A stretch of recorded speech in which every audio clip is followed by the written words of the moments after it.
Good morning, everyone. Welcome to Transfer Student Orientation.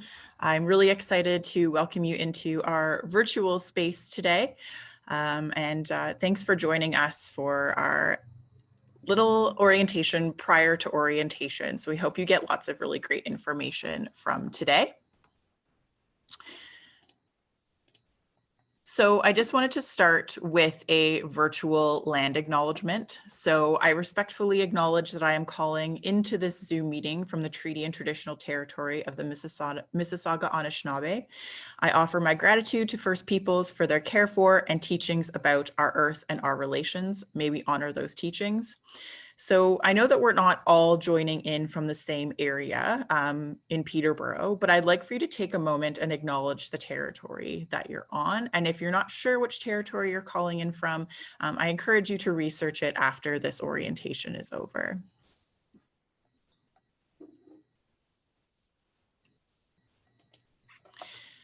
So a little bit of the schedule of our day today is we have a welcome by Dr. Nona Robinson, the AVP of Students, and then we have a panel of transfer students. We have a couple of folks who have experienced the transfer orientation and are wanting to share their experiences with you.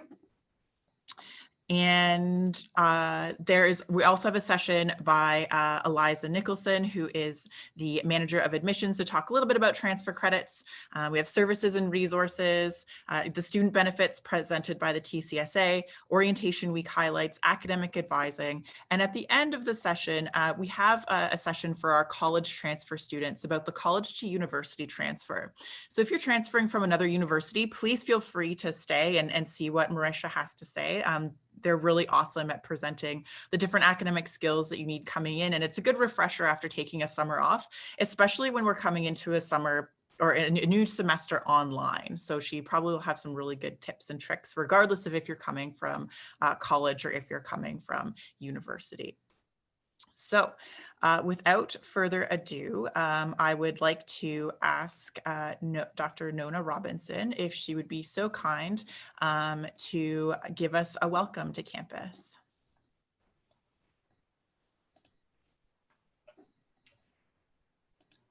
Thanks, Krista. I can't undo my there we go.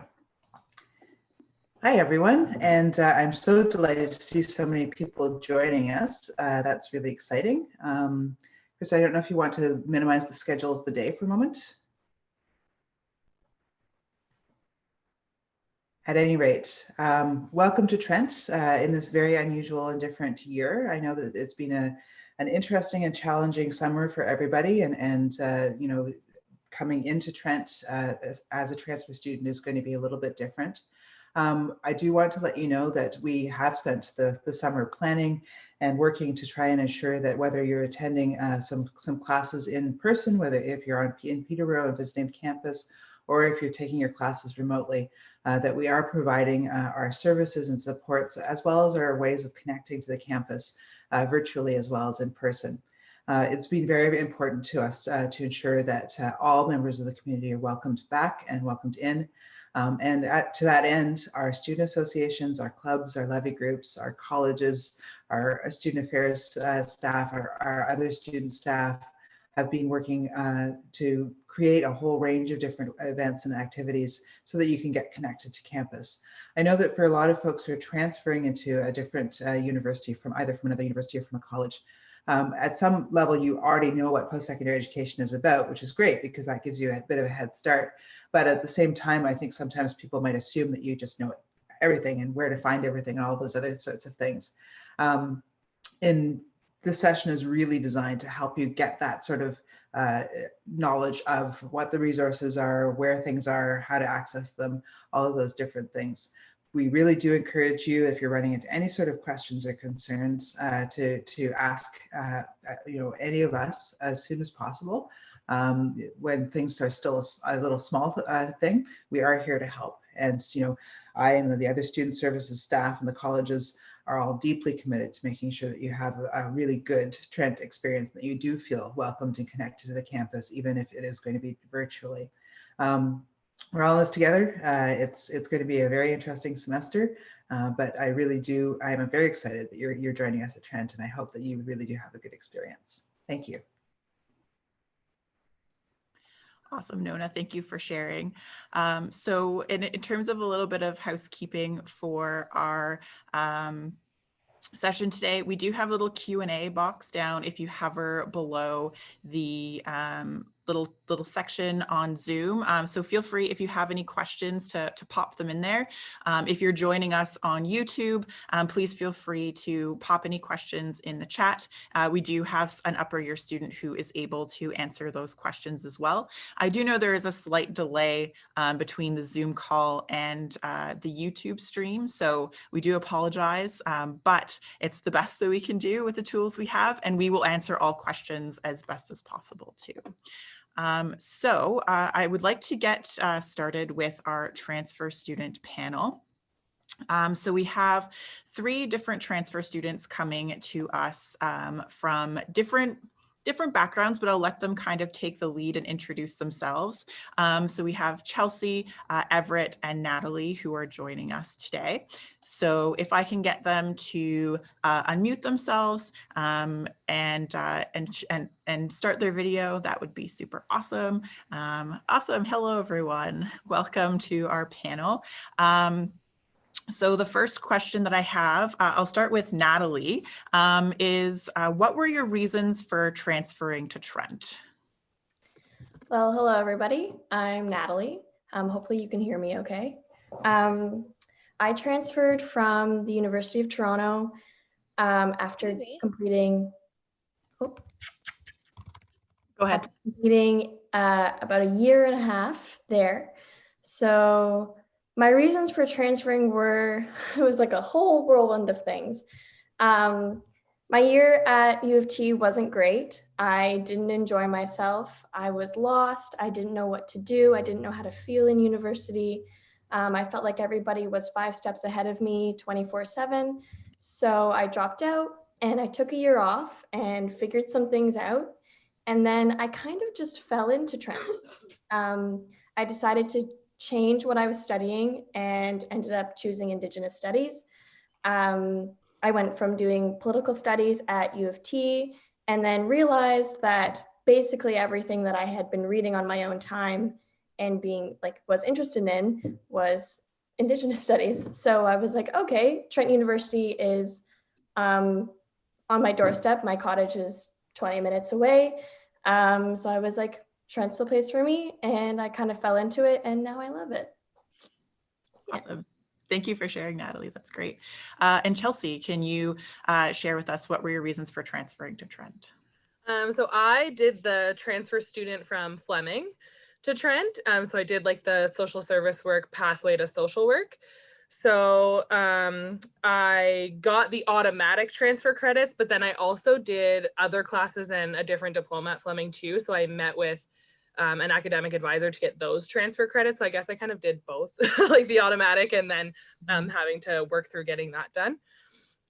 It was a really great pathway, I feel, between the 2 campuses, like because they're local, but then Trent also has pathways from different colleges. So there's, I know, a website that you can look it up on to see what your program is versus what you're coming into at Trent to see what that pathway is. And then there's also a form online that shows you what classes are considered transfer credits from what place too. So if you're wondering if, you know, a class would count as a transfer credit, because I took a class as an elective and had no idea, and I actually got half a credit for it. So being able to like look that up and see was really helpful for me.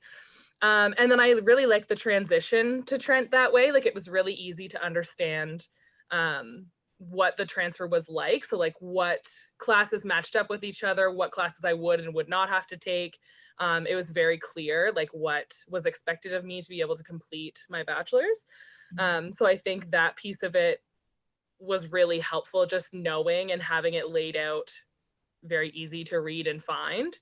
And then I really just liked the transition itself. Like Trent is very welcoming, and whenever I had a question or something going on, like people were easily reachable. Like I think it took me like a day to meet with an academic advisor, even though it'll look like the schedules are filled up.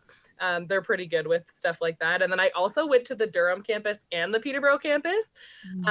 So I've done kind of that transfer as well.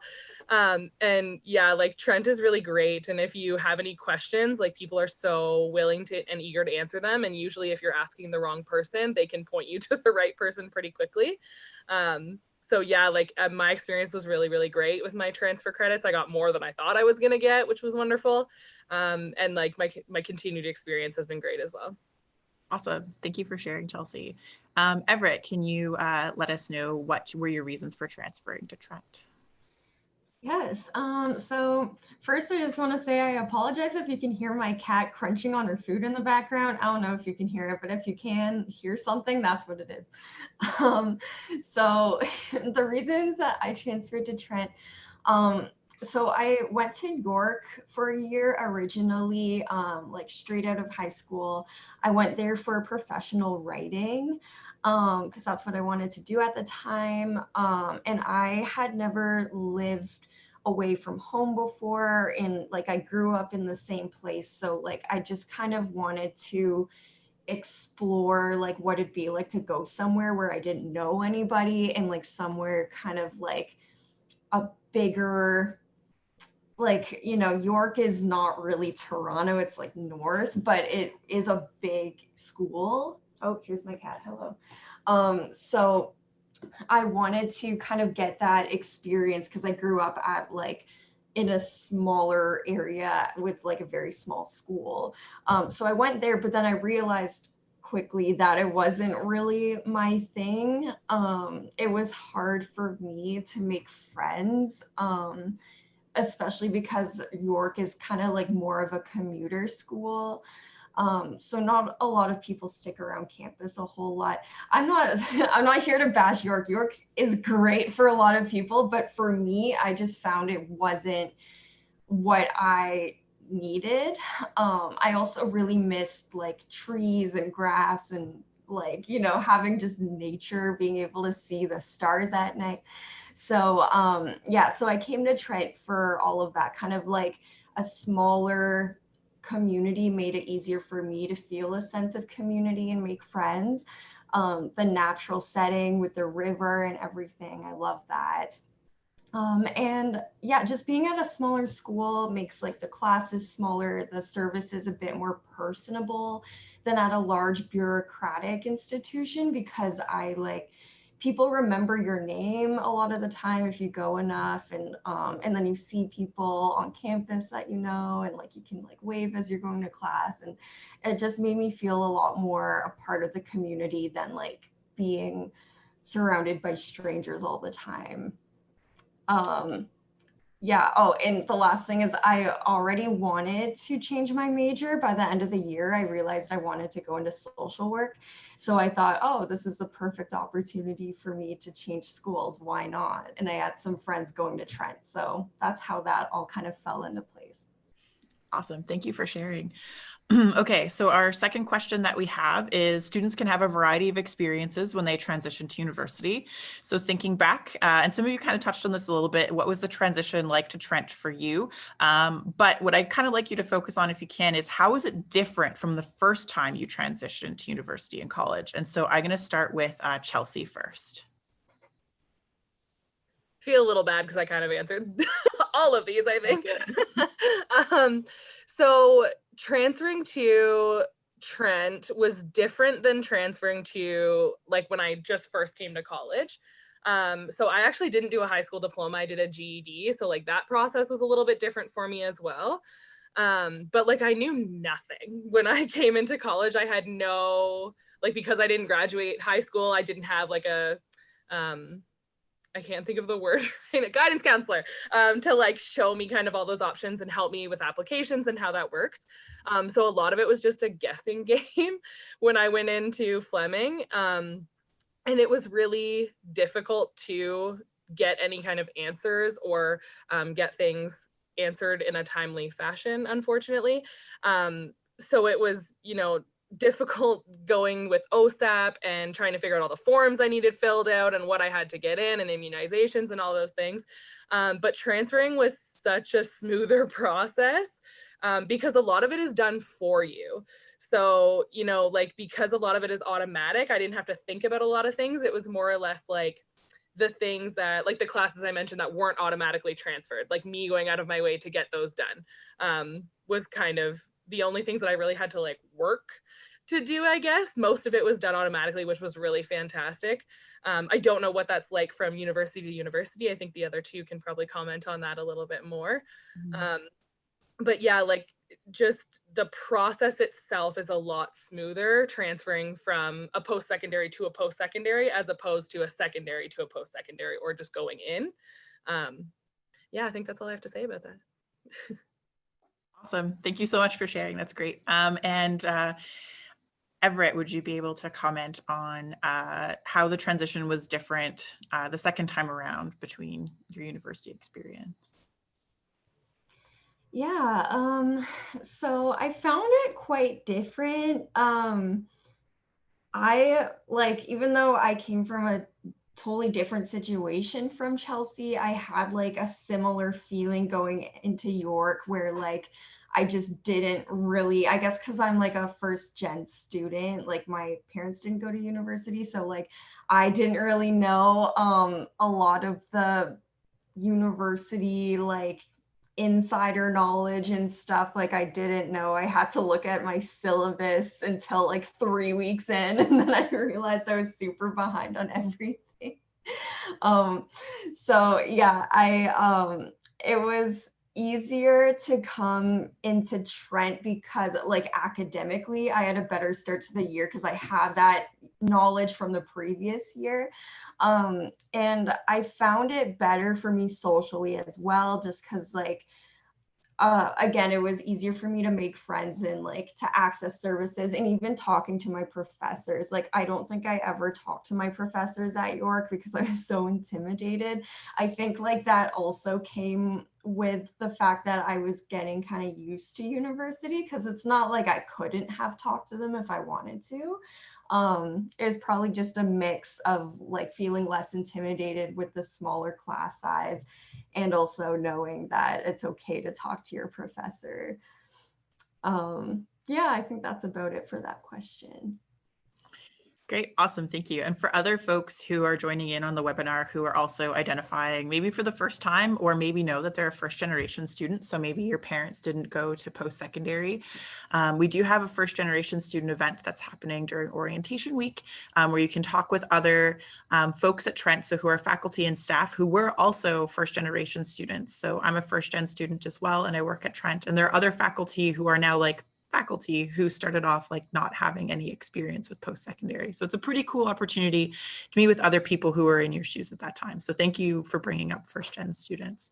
Natalie, so how was the transition different from the first time you went to university or college? Much like Everett, it was very, very different in a good way. When I went to U of T right out of high school, I think the main thing that put me down was the fact that I was too scared to ask for help. And there was no guidance to tell me these are the services that are available and you should really reach out. And if you need help, that's fine. I didn't have the guidance there to tell me that that was okay. And transferring to Trent on like my first day, I definitely came in older and a lot more focused, and I knew what I wanted out of the degree. And I think I just felt more comfortable in myself, but at the same time, there were people around me constantly saying, oh yeah, if you need help, I'm here. Or if you need to know something, there's this person over here that's more than happy to. So, and it just like being able to like walk through campus and see people that you didn't know, and then 3 days later, they're like, hey, I see you all the time. What's your name? That never happened to me at the University of Toronto, because it's such a big school. You never got to actually really know anybody. So yeah, it was very, very, very different. I couldn't be happier with the way that things turned out. So that's pretty much all I have to say. Awesome, thank you. And I see some folks who are typing some questions in the Q&A. Thank you so much. We'll get to them once we can, but there's some really good questions in there. I'm going to start this time with Everett. So can you provide an example of a time where you felt like you didn't have all the information that you needed as a transfer student, and how did you resolve like the problem that you were faced with? So I actually kind of answered this question more with the obstacle rather than the information I needed that I didn't have, because like I could think of a lot more examples at York going into my first year than I could coming into Trent regarding information. But I think like an obstacle that I faced that was like pretty specific to my experience as a transfer student was being a first year off campus, because I had gone to York for a year. I only had a few credits that transferred over and I was changing my major. So I was just starting over again and I was still only like 19 at the time. So I just considered myself a first year student again, coming to Trent, but it was different socially because everyone was like in residence, except for me. So I resolved it, and I didn't resolve it like completely within the first year I was at Trent. This is kind of like over like a couple of years. I like found other ways to get connected with people through classes and volunteering, connecting with people through like social media, like Facebook groups and stuff. So yeah, that's kind of how I overcame that. There's a lot of opportunities at Trent for student employment and volunteering and tons of groups. And they're oftentimes not super huge. So that gives, like, I found that gave me a chance to get to know people a bit easier than like going into a really large group. Awesome. So you kind of had like that on-campus experience, and then you went to like the off-campus experience, which gave you like a different set of challenges. Perfect. Awesome. Thank you for sharing. And so Natalie, if you could share maybe an example of an obstacle or a time you didn't feel like you had all the information you needed that you faced when you came to Trent and how you resolved it. Everett, I feel your pain from the very first year. The same thing happened to me. I transferred to Trent so late, like literally the first week of September last year. So it was really hard for me to find a place to live, and my grandmother happens to live in Peterborough, so I was living with her for a while. So yes, I considered myself a first year student as well because I was starting over again. And I was in classes with all the first years, and I did really feel like I was still on the outside a little bit for the very first few weeks, because obviously all these students were getting to know each other and were really close because they were all living together and they had done a week together.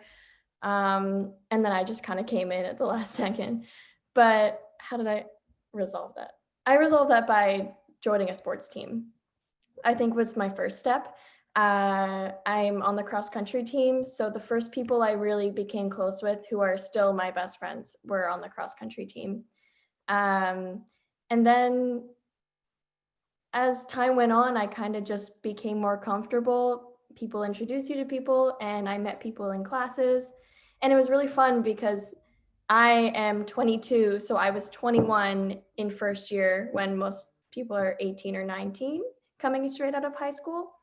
And it was fun because they kind of looked up to me like I was like their mom or something, their university mom. So I was like kind of coaching them through first year a little bit, and it felt kind of weird because I was like, I'm new too, but whatever works. And it was good. By the end of the year, I was fully integrated into the first year class, it felt like. Awesome. Thank you for sharing. So you kind of had to go out and like get engaged in a variety of different areas, and like you had that, I guess, like the mom experience being an older student. So thank you for sharing that. And Chelsea, the same question. So one of the issues I had was knowing what I needed for my degree. So I'm in the social work program, so it's kind of like different because like your third and fourth year are like a separate application than first and second. So anyway, I came into second year because of the transfer credits. But I was really unclear of like what classes I should be taking that go towards my degree, because like I got some transfer credits, but then there's also some mandatory classes, some electives. You need a certain amount of credits to get in, etc. Right? So that was really difficult for me to understand because that system works differently than college too. Like in college, pretty much your classes are chosen for you for the most part, and that's about it. Like you get like a couple electives here and there. But with Trent and with, you know, degrees, sorry, versus diplomas, I find there was a lot more options to take classes that were interesting to me.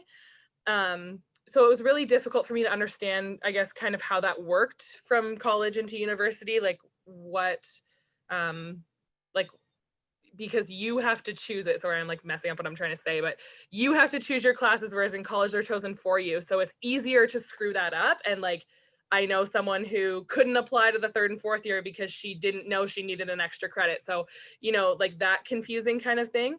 But I just met with like several academic advisors to make sure that I was doing it properly. So like whenever I would drop a class or add a class or try to figure out what I needed to do each semester, I would just either call them or go in to see them and make sure what I was planning for was going to work with what my end goal is. And then another one I had was that Natalie kind of touched on is I'm a lot older. So I came into university when I was 26. I started college when I was 24. So it was hard for me to come into a program as older than most people, but then also coming in the second year. Whereas like Natalie had mentioned, all these people had like a week and like this whole process of getting to know each other. And I didn't get that. So I'm just kind of like walking in like, oh, hey, I'm here now. So that was really difficult to kind of like, you feel like you're inserting yourself into other people's groups that have already kind of formed. But honestly, it was wonderful. And I saw there was a question in there about Facebook groups. There's lots of program specific groups too. There's lots of groups for clubs, groups for different sports teams. Like there's tons and tons and tons.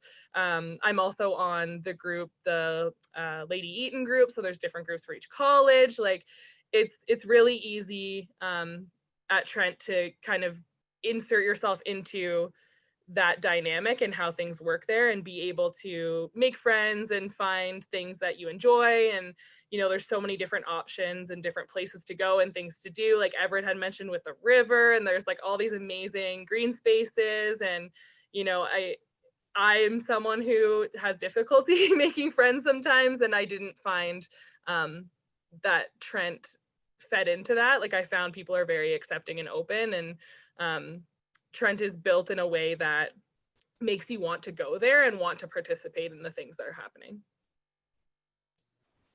Awesome. Perfect. Thank you for sharing. And we did have another question in the chat. You kind of brought that up, Chelsea, about being out of school for a little while. And we did have a question from someone in the chat who is asking about, you know, what do I do with some of that anxiety or maybe nervousness? We do actually have a mature student orientation as well that's happening on September 9th. And we do have, it's a similar format, but academic skills is going to be running through a couple of things for mature learners as well. So, and we're going to have the similar setup, webinar style, YouTube, and we're going to have a recording. So if you're interested, the sign up for that program is on trentu.ca/orientation. And so if you want to run through a little bit more of another orientation for mature learners, if you've been out of school for a few years, like maybe between 8 to 10, and you're coming back to university, academic skills is going to be addressing all those things for mature learners. And they're really great. And it's very catered to folks who have either not come to school and are a little bit older, and not the like traditional age of 18. And so they're really good at catering that information. So the final question that I have in the last couple of minutes that we have for our panel is, what advice do you have for other transfer students? And so I'm going to start with Natalie. There's a lot. I wrote a few down. Let me see. Ooh, I would say first, utilize all of the support services if you need. They are there and they are extremely helpful. Academic skills has helped me so much. And just being able to sometimes just go in and chat. If you're feeling a little nervous about something, you need some reassurance, they're always there for you. What else? Trust yourself. And I guess when you're feeling like, there will be times when you, and especially for me in the first few weeks of where I was kind of second guessing if this is the right thing for me, because you might be feeling a little out of it and like you don't belong sometimes. I would say focus on why you transferred to Trent. Focus on why you chose the school and why you chose the program and how you ended up there and how much you have done and how much you've worked for to be where you are right now. And it all falls into place eventually. There will be hiccups, but you always get there. So I think just trusting that everything will end up okay is probably the most important thing, and it helped me a lot. Awesome. Thank you for sharing. So Everett, can you share your advice for other transfer students? So I just have kind of a small piece here. It's just saying not to assume that your experience at Trent will be the same as it was at your previous school. So if you had like trouble making friends, for example, or like anything really, like that was just my own example for me, but like it won't necessarily be the same. Like it's really surprising how different like the culture can be just between different schools. So it will likely be quite different in some ways. So if you had any like issues at your previous school, it's good to kind of like try to let go of that worry and be open to it being a new experience, but also don't expect all of your problems to magically disappear. Things aren't going to be perfect, and that's okay. Like things weren't perfect for me by no means transferring to Trent. Like it comes with its own hiccups, but at the end of the day, I worked through them and I'm really glad to be here. So just keeping an open mind, I guess, kind of sums up what I'm saying. Awesome. Perfect. Thank you for sharing. And Chelsea, what advice would you have for other transfer students? Now I don't know what to say because you two kind of took everything now. Definitely using the resources that are available, which I think both of you touched on. There's so many at Trent, like academic resources, there's student accommodations, like there's just so many different resources that you can use. And literally if you need something, there's probably something there to assist you. Like I saw that question about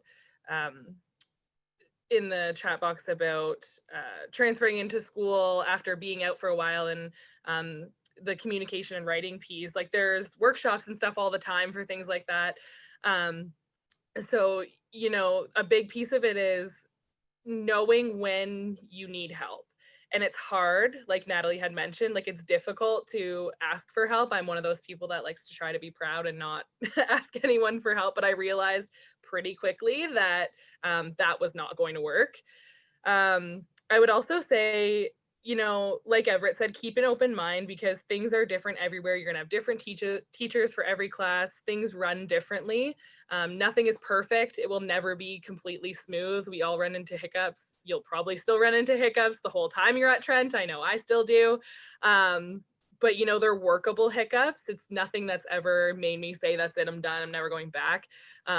There's always something there to support you. And if there isn't something in place, everyone that I've run into is willing to try to do the best they can to find you what you need or work in the way that they can in their capacity to assist you. So whatever problems I've ever run into have always been solved in some way that's workable. So I think my advice would be to say same to what Natalie and Everett said. Access the resources that you can and keep an open mind. Awesome. Perfect. Thank you for sharing, folks. I really appreciate you taking the time to talk to us about your experience as transfer students. And yeah, I think we have run out of our time for our panel. Thank you for all your wonderful answers. But I think we're going to move on to our next section with Eliza Nicholson, who is going to talk to us a little bit about transfer credits. So just give us a couple of seconds to transition between speakers and slides and all that kind of stuff. And I will, but thank you so much, everyone, for taking the time to talk to us.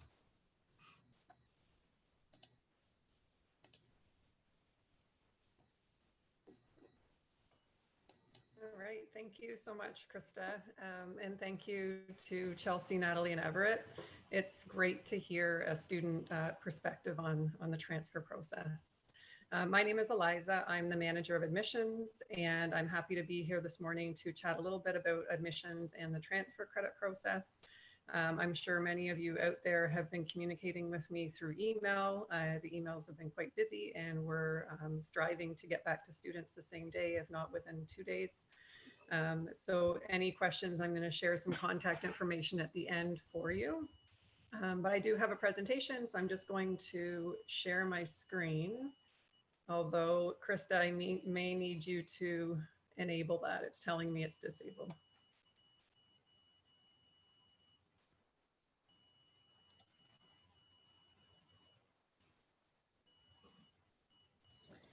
Are you able to share now? Yeah, now I am. Yeah.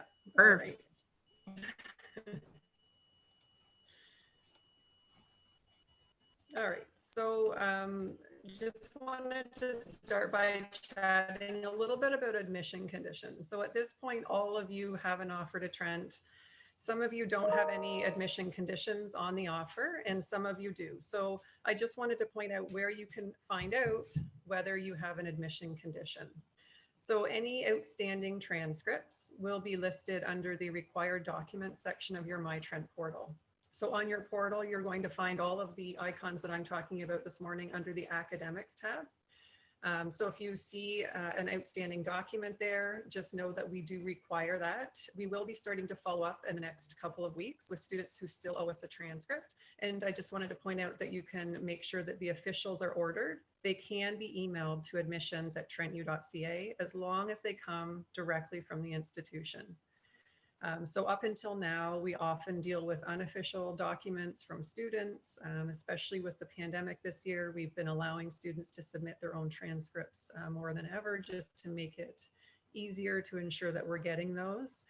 But at this time of year, we have been hearing from almost all Ontario and Canadian colleges and universities that they are able to issue transcripts through email. Okay, so you can just put that transcript request in directly with the college or university. You can usually just do that online on their website and ensure that those are sent. For transfer students, we only require the high school transcript if you attended within the last 5 years. So if you had attended high school more than 5 years ago, we do waive that requirement. So here on the screen is just a little screenshot of my MyTrent portal. When I have a student view, I'm just pointing out the academics tab that you're going to use. And then at the end of that first row under admissions, you'll see the required documents icon. So you just click on that and it will let you know what documents admissions needs. And for some of you, that's going to impact your transfer credits. If we don't have that final transcript and all of those final grades, we may not be able to complete your transfer credit assessment right away. So it's in your best interest to submit those as soon as possible. All right, so after you accept an offer, which all of you have because you were invited to this orientation today, within a week, you should receive an update on the notification section of your MyTrent portal. So as soon as you log in, the notification section is in the upper right-hand corner. I'll show you a screenshot in a moment. And then also you can click on the transfer credit icon under the academics tab of your portal to see any preliminary transfer credits that we've put on. Okay, for some, those are final. For others, there's more to come. So when you log into your portal, you'll see the notification section that I've just pointed out here in the upper right-hand corner. And all along the way, as we're moving through the transfer credit process, we are updating a screen in our student information system that displays a different note under the notification section. So for some of you, even though you're a transfer student, if you're coming from maybe a college certificate or an apprenticeship that's not eligible for transfer credits, you will still have a message here that will tell you that you are not eligible for any transfer credits. For most college and university transfer students, you're going to see a note that you are eligible, and then you will be able to tell if we have done a preliminary assessment, if it's under review by our transfer credit coordinator, if we have requested course syllabi, and maybe if those are then being reviewed by the department. You will also receive a notification when your transfer credit assessment is complete. So now I'm just going to run through this transfer credit process because I know it can be a lot to handle. We heard from Natalie and Chelsea and Everett about their experiences going through this.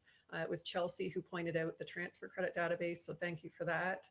So I'm just going to go into a little bit more detail of how you can find these resources and what each of these steps looks like. So as soon as you receive an offer of admission, what we do is we take all of the courses and grades that you have on your transcripts, whether those are from college or university, and we compare them to our transfer credit database. This database stores transfer credit equivalencies that have been assessed by past transfer students. So they've already sent us the syllabi, they've been reviewed by our academic departments, and they sit in this database for 5 years. So if you go to trentu.ca/transfer, you will be able to search the transfer credit database. So if you're coming from Cambrian College, you're going to enter Cambrian College, and then you can start entering those course codes that you took to see how they're going to transfer at Trent. Just because you don't see something in there doesn't mean you're not getting a credit. It just means that a past transfer student that has come to Trent has not taken that course in the last 5 years. All right, so that's what we do as the first step. We're just going to compare everything, and if we see any matches, those automatically go on your academic record. You will then look at your My Trent portal. You're going to see in the notification section that we have started your transfer credit assessment. You may see it right away that they're done. Some cases where these are done right away are the articulation agreements. So with many of our Ontario colleges, we have agreements with certain programs that as long as a student meets a certain final average, they receive a set group of transfer credits. So these are the easy assessments because we know exactly what you're getting. They go right on your record and your assessment is complete. However, if you're coming from a college program that's not an articulation agreement, or you're coming from another university, then we're looking at each course one by one, depending on the content and what your grades were in the courses. So some other examples, just keeping on point number 2 here, where the assessment might be complete, is if you attended college or university years ago. We're not going to request syllabi for students who attended a university 20 years ago. What we're going to do is we're going to assign as many arts or science unassigned credits as we can. So you're not getting an exact match to a course at Trent, but you are getting transfer credits that can be used towards your degree as elective courses. And once I'm done my presentation, you're going to get to hear from Christy in academic advising about how you can use these credits. So that's the second step. You're going to go onto your portal, transfer credit icon, see what matches are there. And then for most, we're requesting course syllabi. So you would receive a standard email that lets you know to look at your portal and determine which syllabi you need to send us. We do not need syllabi for courses that you have already received a transfer credit for. The only courses that we require syllabi for are ones that have not been evaluated and for which you meet the required percentage final grade. So for universities, we need a 60% final to transfer. And for colleges, we need a 70% final to transfer. University courses transfer 1-to-1. So if you have the 60, you're going to get a credit here at Trent, up to a maximum of 10 credits. So a student who's a full-time student at Trent would take 5 credits per year. So we can give up to a maximum of 10 credits or 2 years that can be used towards an honors degree. Okay, so you can only transfer up to half of your degree. If you're coming into a general degree, you can use up to 7.5 transfer credits towards your total of 15. So with colleges, we also ask that you send course syllabi for courses that do have potential to transfer. So we're looking for academic content. So there are some courses taken at college For instance, a fashion design diploma. There may be many courses that we don't need the syllabi for, but if you were in that program and you took some general electives in psychology, sociology, communications, you would send us those course syllabi, because those are the ones that will have potential to be reviewed by academic departments to receive a credit for. And then what happens once we have the syllabi, we are sending them to our academic departments for review, and then we add them to the transfer credit database. So from that point forward, they're not only going on your record, but they're going to benefit other transfer students for the next 5 years who have taken that same course. All right, so how do you submit course syllabi? So you'll wait for the email with instructions. So as I mentioned, there's a standard email that is sent out. It directs you on what to do, where to look on your portal, how to determine which courses to send. You're only sending them for courses that are not already on your record and in the transfer credit database. I did already cover these averages. So 60% university, 70% from college. The college courses should contain academic content. We do need a department to be able to send these to for review. You are instructed in that email to send the syllabi to transfercredits@trentu.ca. And you just attach each of those course syllabi attachments as a PDF and send them through. What is a course syllabi? We get this question all the time. So a course syllabi is not just the simple course description that you find in an academic calendar. So it's not just a singular paragraph. The course syllabi is what you would receive at the very beginning of the course. It would contain a reading list of all the textbooks required. It would contain a breakdown of the grading scale. So are you graded with 30% on the final exam, 20% on the midterm, and 30% participation? What's that breakdown? And also the weekly topics covered. The academic departments really want to see the content covered, because that is how they're going to determine what the equivalent will be at Trent. So the full course syllabi, you email those attachments, and from there, you monitor the transfer credit icon on your My Trent portal.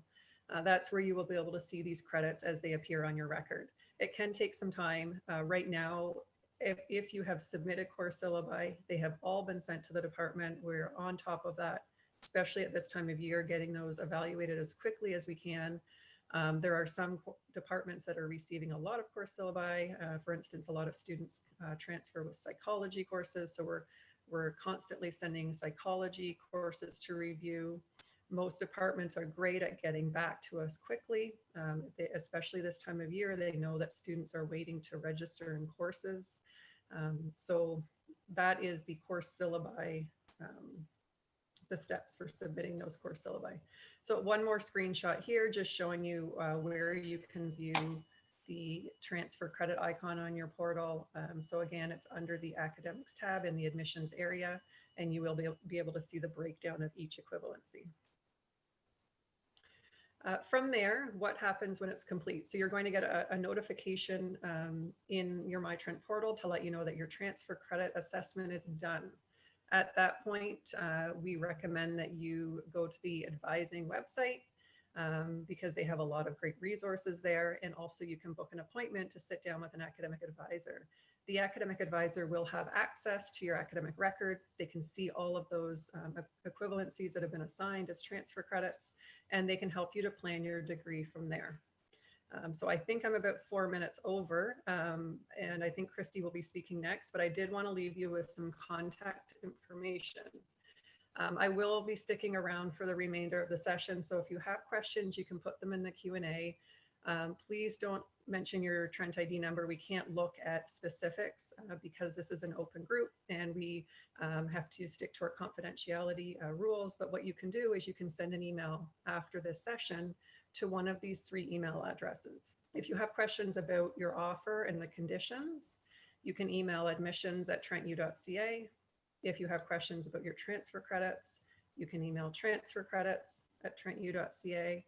And finally, if you have an international transcript that does need to be reviewed for transfer credit, those are done by our international admissions department. So you can email internationaladmissions@trentu.ca. And so it was great to be able to speak to you this morning. Thank you very much for inviting me, Krista. And I will stick around for the questions after. Thanks. Perfect. Awesome. Thank you so much. So for folks who still have some questions about maybe their transcript or transfer credits, Eliza will be in the Q&A. So please feel free to pop in your individual question in there. But along with that, making sure to not put in your student ID. If it's a general question, that's awesome, because maybe other people are probably thinking the exact same thing. So and next I have Everett, who was on our panel before, but they're also working for me this summer as a student staff and also a rebound guide and doing a bunch of things on campus. And they're going to talk a little bit about services and resources on campus. So you should be able to share your screen, and I will leave that to you. Awesome, thank you. So just give me one moment. Oh, I need to go into present mode first, don't I?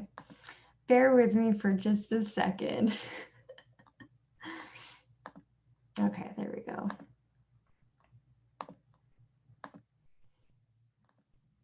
Awesome. Okay. So, hello, everybody. You probably recognize me from like 20 minutes ago. I was on the panel. My name's Everett. My pronouns are they, them. I am working for Rebound as well as out on campus, and I'm going into my 4th year of social work. So I'm just going to start off by saying that the point of this presentation isn't for you to be an expert on every single service at Trent, because there's just too many, there's way too much information. It's just going to go in one ear and out the other. So I'm just going to be providing a bit of an overview and also just emphasizing why you should take the time to learn a bit more about the services we offer. All right, so the takeaways I would like you to have at the end of this presentation is that there are plenty of services at Trent that are here for you to support you in your success. Recognize your limits without judgment, like Chelsea said during the Q&A or during the panel. It's okay to reach out. Take advantage of the services you're paying for. You're paying for them either way.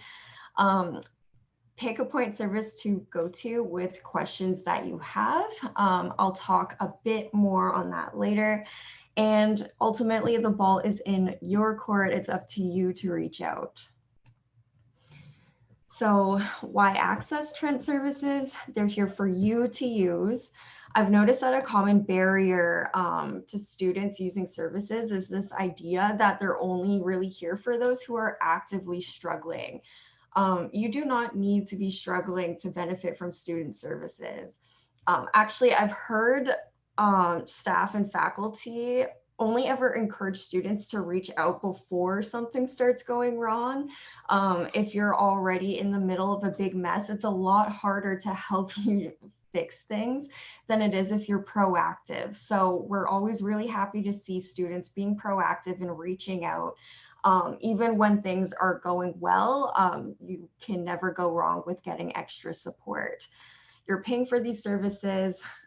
Staff are also being paid to be here for you. That's what we're all here for, and we're happy to help.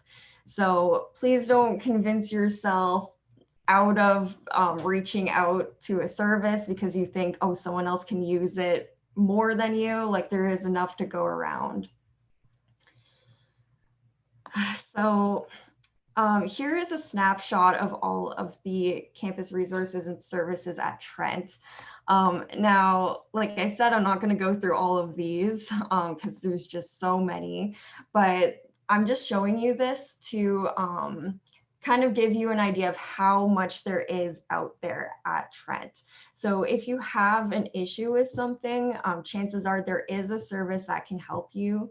A huge barrier is not knowing where to look or who to ask. If you are having a problem and you're like, oh, I don't even know where to start. So that's why I want you by the end of this presentation to pick your point service to go to with your questions, and I will give you the chance to do that. So my two suggestions are either your college office or the rebound program. So as you might know, every student at Trent belongs to a college, which is a smaller community with its own traditions, mascot, residents, and college office. Your college office is a great place to ask questions if you're looking for information but don't know who to ask or where to look for the answers. So I'll have the contact information for each college office on the slide at the end of this presentation. And also, if you're not sure what college you are affiliated with, you can find that on your My Trent. You go to My Trent, I think it's the academics tab, and then profile, click there, and then it should tell you what college you're a part of. And you can change your affiliation anytime, also through the My Trent portal. Another great go-to service is the rebound program. If you want to connect with a trained upper year student to ask questions or learn strategies for time management or note taking or studying, we cover a lot, even getting involved on campus socially. So we will book one-on-one meetings for an hour once a week. So if you're looking for kind of a longer term thing to have someone check in with you throughout the year, that would be a great resource for you to check out. You can opt out at any time. There's no pressure to stay if you find that it isn't what you need. But yeah, you can also email us with any quick questions that you have, and our contact information will also be on the later slide.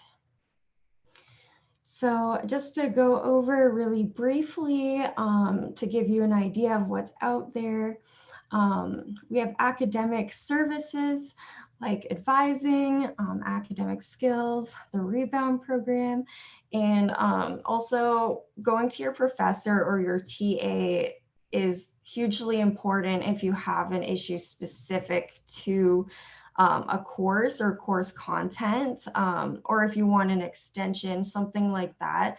Always be in communication with your professors or your TAs. We also have quite a number of health and wellness services. We have the Student Wellness Center, peer support, spiritual affairs, and a cultural counselor through the First Peoples House of Learning if you're Indigenous.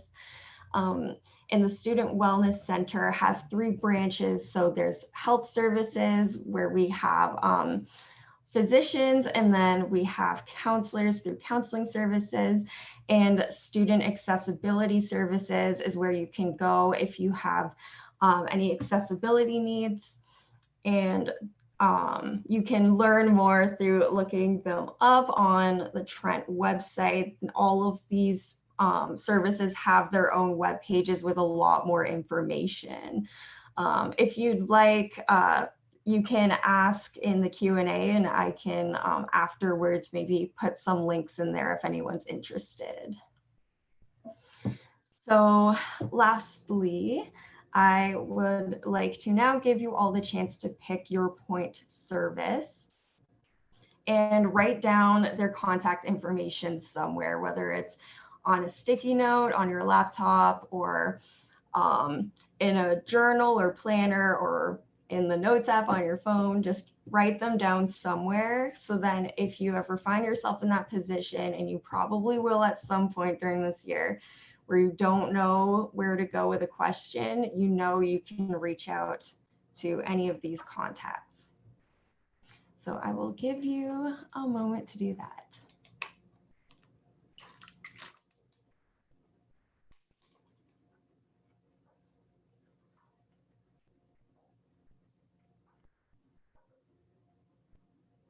Oh, and also, I just want to give a quick shout out to our Instagram. Follow us at Trent Rebound if you have Instagram. We post a lot of good stuff on there. And we also have a link tree with some more resources and information. All right, so hopefully that was enough time for everyone to write down their point service. And just want to say thanks for listening to my presentation. I hope it was helpful. And if you have any more questions, you can ask in the Q&A for now, but if something comes up later, after this, anything about this presentation, any services or whatnot, you can email me at evmckenzie@trentu.ca. Awesome. Perfect. Thank you so much, Everett. Lots of really great services at Trent. And definitely, I would recommend if you can follow Reba on Instagram. We're actually doing a couple of Blackboard webinars as well for Rebound too. So some of the staff are navigating students through Blackboard if you are unfamiliar with the tool. We also do have a recording on our YouTube channel of 2 of the staff moving through Blackboard too. So if you want like a insider scoop on that. But yeah, thank you for being in the chat for the rest of today to answer some questions. I appreciate it. Yes, thank you. All right, so our next presentation that I have here is from Tracy, who is with the Trent Student Association, to talk a little bit about benefits and that the TCSA offers through your student fees. So I will allow you to take it away and let me know if you help sharing your screen or anything. Thank you. I hadn't thought to put something on my screen, and that would be a really great idea, but my apologies.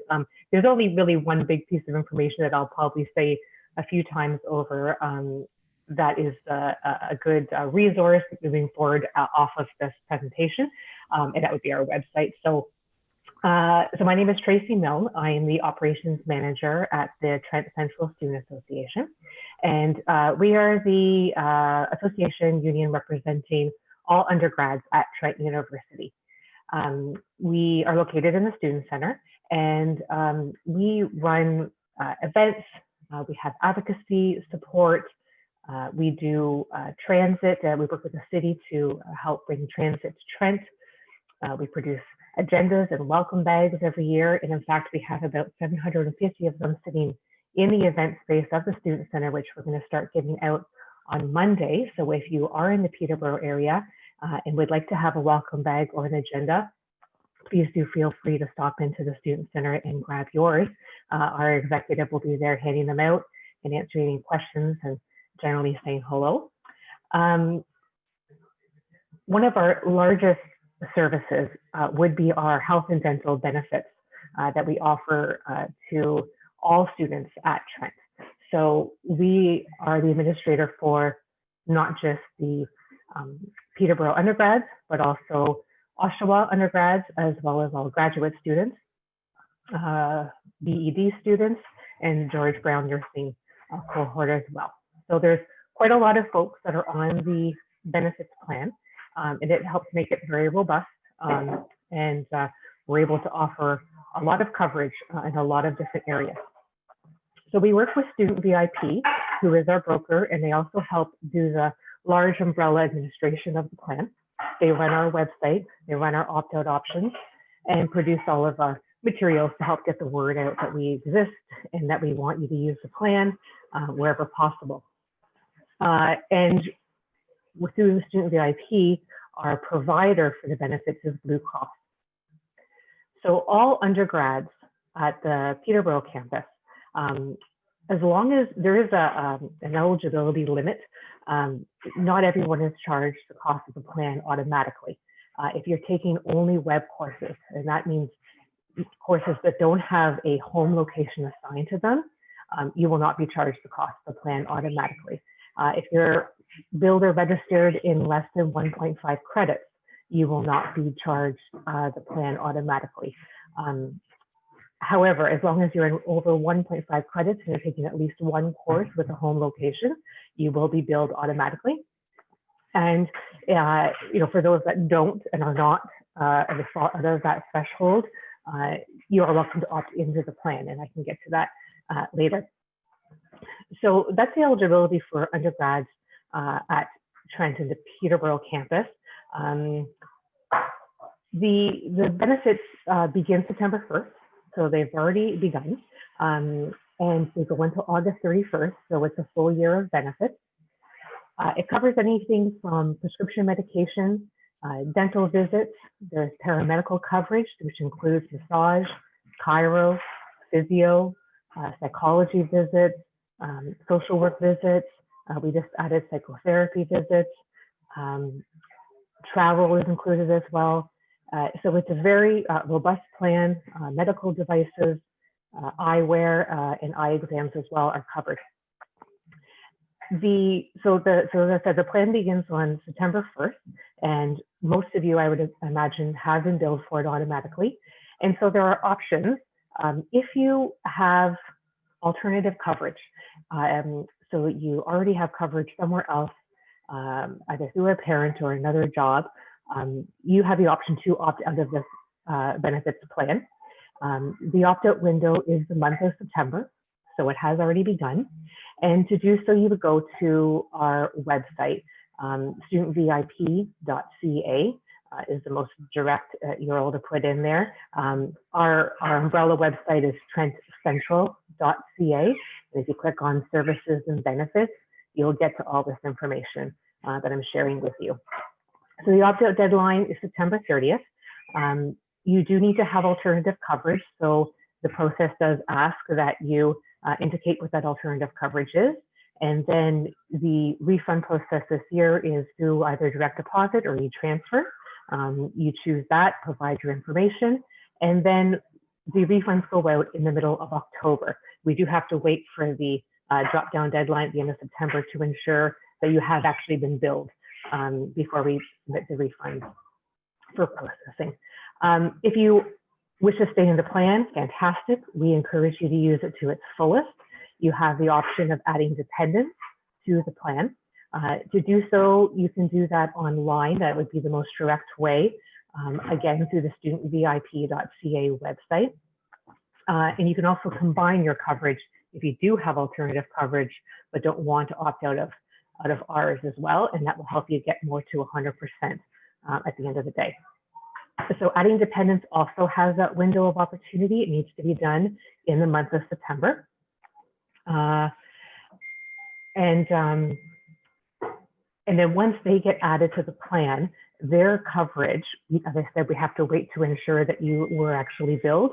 Their coverage will begin retroactively to September the 1st. And again, goes to August 31st, and they have, your dependents will have the same umbrella coverage as you do. So submitting claims and using the plan is actually quite straightforward. My preferred, and what I always suggest students do, is to use the Blue Cross portal. It's very easy to register on the portal. Again, you do it through the studentvip.ca website. When you log on to that site, on the left-hand side, it will say Blue Cross portal. Click on that, and it will tell you exactly how to register for it. And once registered, you can put your direct deposit information in there, your home address, and that will allow for a very easy claim submission. You can take a picture of your receipt, submit it, and within 2 to 3 days, the money can be back in your account. So it's very speedy. And then you can also track your claim. You can have statements printed on how much you have used of your plan, how much is remaining. So I do encourage utilizing the Blue Cross portal for all of your usage of the coverage for the year. To give a little bit of more indication of what kind of services are available, I did want to point out that we have added some really great remote services, recognizing the inability to have in-person counseling right now for some people. So we have something called a Direct to You Health Hub. And again, on the website, if you click on the Health Hub, it will provide you all the different areas where remote services are available, including in that doctor visits you can do remotely. There's an exercise, unlimited streaming workouts. There's remote physiotherapy, which I've done over the course of the summer with my daughter quite a lot, and it's actually quite good. They send you an email with a link of all the exercise, and it's been quite fantastic. I was a little skeptical at first. And then one of the other remote services is the Direct to You prescription delivery. So the coverage for prescriptions, goes anywhere from 70 to 100%, depending on the type of prescription. So if you have a prescription, you can have it delivered to your home. If you have a prescription that is 70 to 100%, depending on the type of prescription, if the prescription is generic or a brand name, and how you pick it up. Direct to You will allow the prescription to be delivered by FedEx. We get most prescriptions delivered to the TCSA office in the Student Center, but students are welcome and able to choose a different location for their prescriptions to be delivered. And if you utilize that service and it is a generic medication, it's 100% covered. So there's no out-of-pocket for your prescriptions if you utilize that service. And I think that pretty much sums up the benefits plan. There is a lot of moving pieces to it, but as I said, it's a fantastic plan. We do encourage you to use it wherever you possibly can. Max it out in all areas that you can do so. And again, if you do want to opt out, if you have an alternative coverage, studentvip.ca in the month of September, and just let us know that you're not wanting to have the benefits provided. And I think that about covers all that I needed to say. We're located in the Student Center, as I said. My direct email is operations@trentcentral.ca. And again, trentcentral.ca is our website as well, and all information can be found there.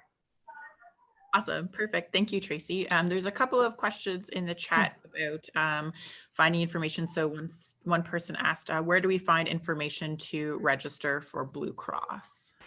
So that's on the studentvip.ca website. So you can either just type that into your browser, and a whole bunch of different universities and colleges will pop up. Just scroll till you find Trent, and then that will go to our specific unique to us website, and then the Blue Cross portal button is just on the left-hand side.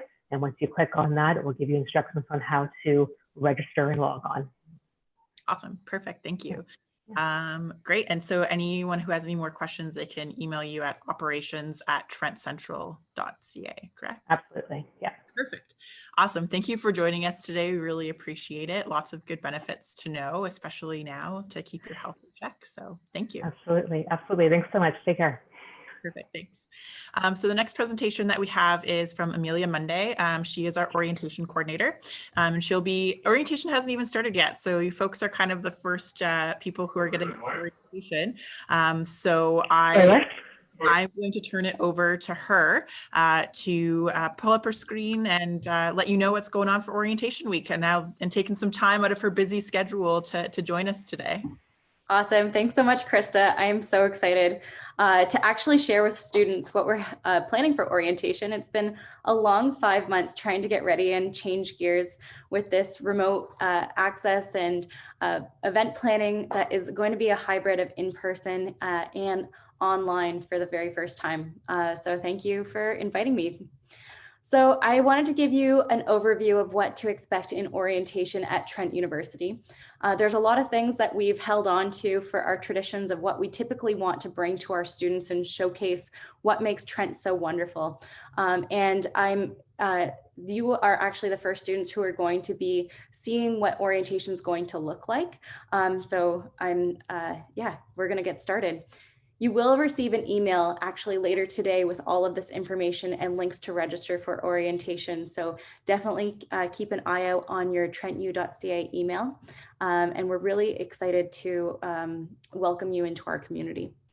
So a lot of students ask, why should I consider participating in orientation? And especially as a transfer student, you might have already experienced some orientation at another institution.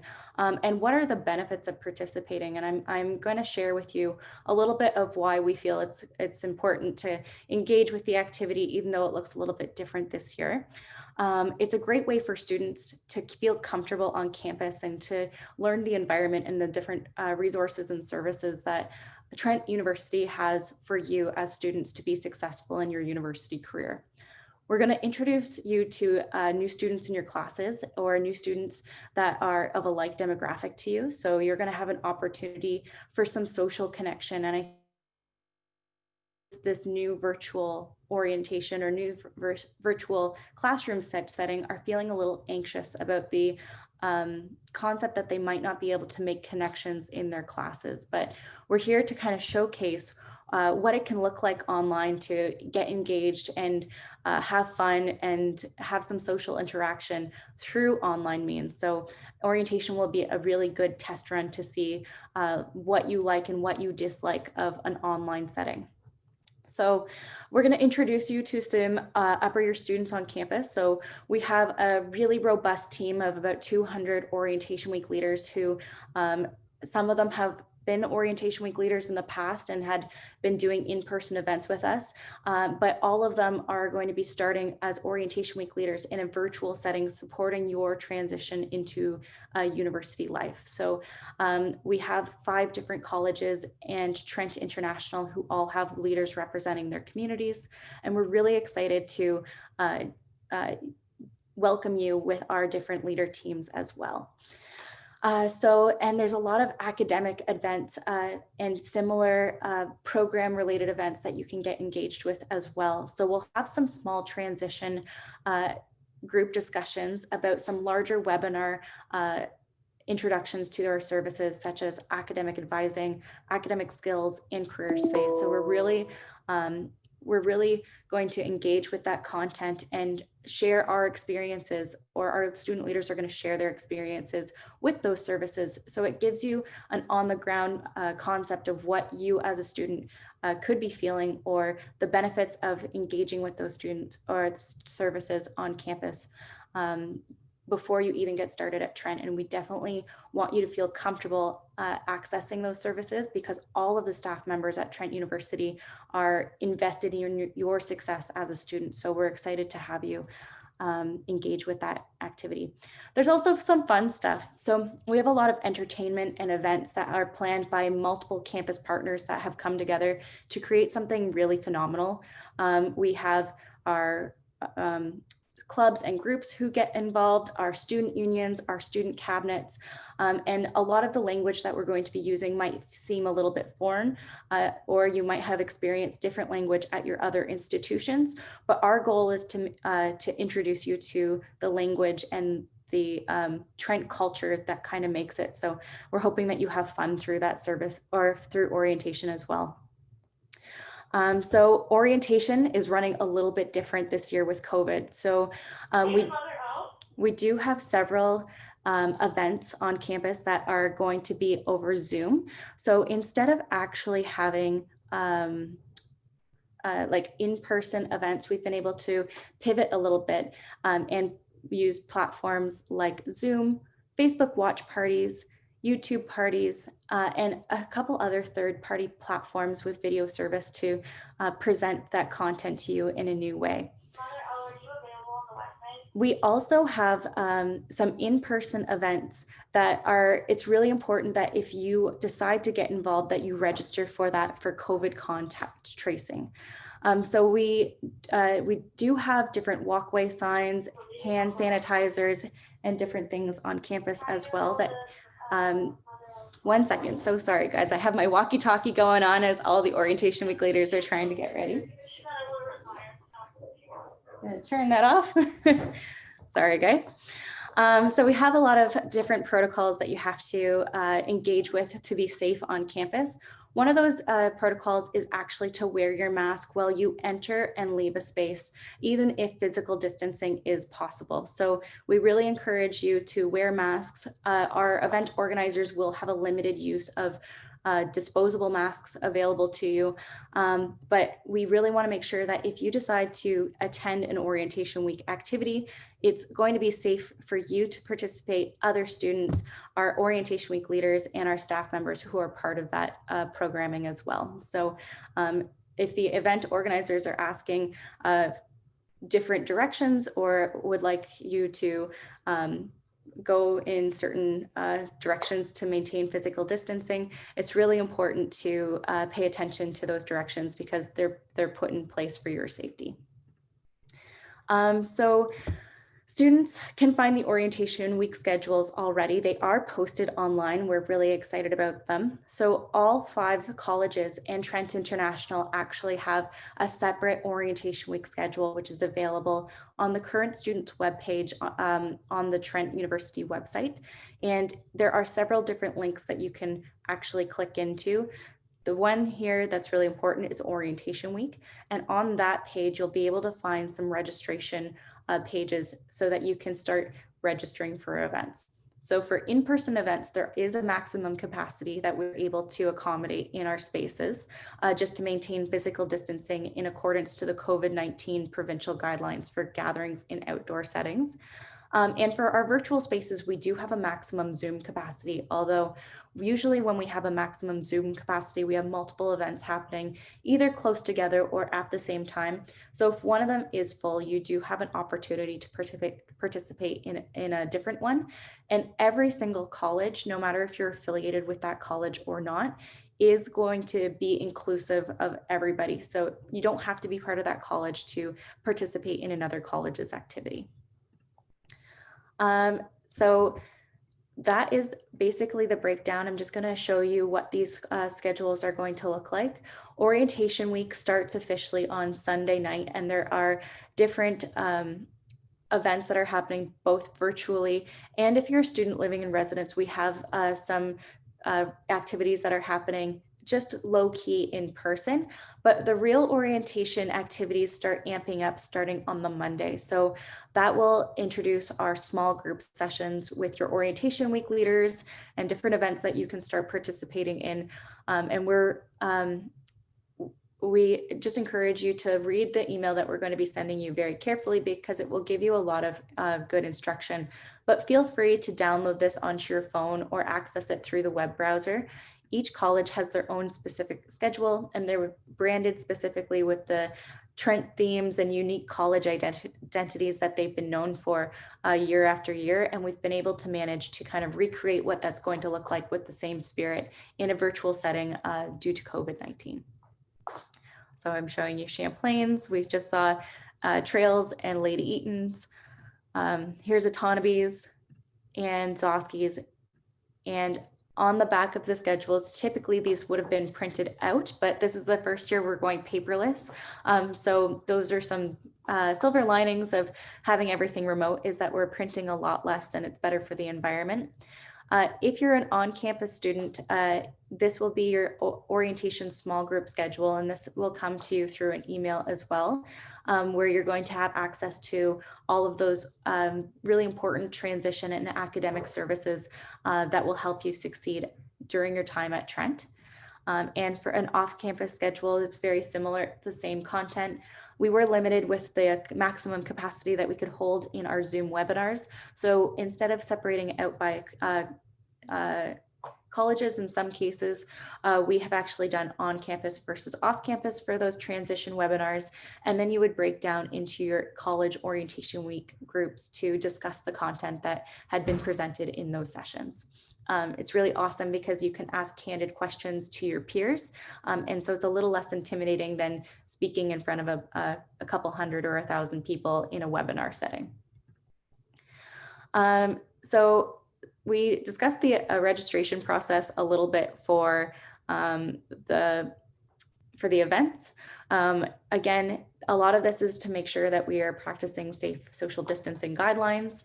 And we also want to make sure that you're able to access that. So we definitely recommend that you log in using your trentu.ca credentials. So Trent actually gives you a Zoom account, and you can access that through your My Trent portal. And the portal is how you log on to all of the services online through Trent University. And if you go through your IT settings and click the Zoom icon, it will automatically bring you to your Trent University Zoom account. This is the easiest way to prevent you from not being able to enter Zoom links because it will automatically recognize with our internal Trent system that you're supposed to be in that setting. If you do have any technical difficulties throughout the course of orientation, you can contact us by email and we'll troubleshoot with you and our information technology team, which are incredible, who have made this possible throughout the summer. So I'm going to talk a little bit quickly. Krista, how am I doing for time? You are doing just great. Amazing. I'm going to talk a little bit quick about some of the programs we are just wrapping up throughout the course of the summer. One of those were Summer Connect. So Trent University has an incredible mobile access a mobile app called the Trent University mobile app, and it's branded specifically for you as a Trent student to access resources. But we've also used that app to extend into connecting you early to your community. So you might have received emails from us already inviting you to participate in a program called Summer Connect, where we presented 2 months, or since June, we started in June this year, a little bit earlier than we typically do, of transition programming in a slow deployment where our orientation week leaders and our campus clubs and groups actually engaged with incoming students to talk about those services and why they're so important to access them early. All of that content is still available to you through our current student website under New Student Orientation and Summer Connect, where you can see all of the different themes that we discussed throughout the summer and links towards their direct web pages as well. So what's really awesome about this is that we were able to create smaller communities within your larger Trent community. So it's not too late to engage with those. If you haven't already, you can download the Trent mobile app. If you look at emails from orientation, you will have an orientation group that you were assigned to.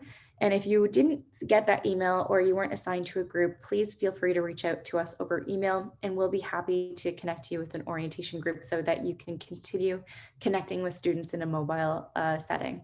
So that's Summer Connect. So throughout the course of orientation, we're going to be keeping our social media up to date so that you can have access to real-time events, what's happening. You can DM us on Instagram or Facebook as well, and we'll be able to answer those if you don't want to contact us over email. And we'll be live streaming some of our events through Facebook Live and Instagram Live. So it's also a really cool way that if you kind of don't really feel like registering for an event, but you still want to see what's going on, you can kind of watch along to see what's happening in the virtual setting as well, just based off what your comfort level, and use the comments to engage with our team as we go through that live streaming as well. So that's everything from me. I'm going to stop sharing there. I don't know if we have time for any questions, Krista, or if that's what we're looking for. Yeah, sure. Cool. So we had one question we did answer in the Q&A box, but I just wanted to get like a verbal live answer for other folks who maybe aren't following along with the Q&A on our YouTube channel. Awesome. So the question is, I live in Alberta and I'm not moving to Peterborough until October, so I can't be there in person because of all the virtual things. Does that mean I don't miss too much about orientation being so far away? Yeah, I would say that this year we have somewhere close to 90% of our events being remote access or online, which is very cool. The in-person events that we do have actually are a hybrid event. So even if you weren't able to participate in person because you're not in the province yet, you're still able to engage with the same content that a student who was in person would be engaging with. So an example of this would be, we have a couple like comedian sessions that we have where students are going to be able to watch the comedian on a virtual platform, but socially distanced together using similar drive-in style movie screens. So you would be able to log in through a YouTube Live or a Zoom link as well. And the registration will give you the information that you'll need to actually log on to that information. So you'll be getting a very similar experience in Alberta that you would be in Ontario or in Peterborough.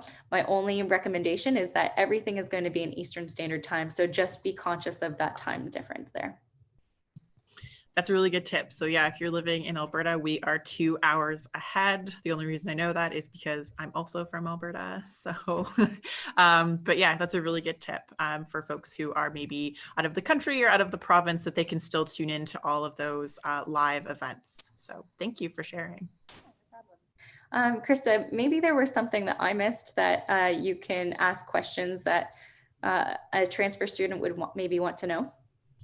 So I guess like what types of events would you recommend a student take part in? So like if a student only had a limited amount of time, like what would you encourage them to maybe focus on for the first orientation week? Of course. I mean, if a student has a limited amount of time, I think the benefit of being remote is that there will be a lot of the important stuff that's in orientation that's going to be available after orientation week as well. So we're going to be able to, check back into that content, and a lot of it has been recorded over the summer as well. So if time is a challenge, there's definitely some workarounds with that or balance to make it flexible for anybody's schedule. But other than that, orientation has something for everybody. We have everything from some remote athletic events to fishing live stream that our orientation week leaders are going to do a remote fishing show for students on the Otonabee River right down on our campus. We have events that highlight anti-oppression and diversity and inclusivity on our campus. And we have a lot of transition and academic events such as Intro to Your Undergrad, which will highlight faculty and that are predominant in first year courses that are put in front of you to help you decide whether or not you want to take something or investigate a subject at Trent that you might not have thought about because it wasn't something that was offered in your high school or at another institution. So there's everything from academics, events, social events, events that support your transition, or just events that highlight your interests. And we'll be doing a clubs and groups day on the Friday of orientation week as well. So even after orientation, there's going to be ways to engage in your community. And I think a lot of our community services are going to be transferring into that online setting as well. Awesome. Great. I think that's my big question for you, but I think that you've given a pretty thorough presentation of what to expect for orientation week. So thank you so much. I know there's lots of questions about the pandemic and keeping yourself safe. So and it's nice to know that if folks aren't comfortable coming to campus, there's a lot of hybrid options for them to still participate. So awesome. Yeah, well, welcome to our community. We're really excited to have you, and we'll see you soon. Thanks, guys. Thank you. So the next presentation that we have coming forward is from Christy Carlson. She is an academic advisor in Zosky College. So I'm going to ask her to start her video and share her screen.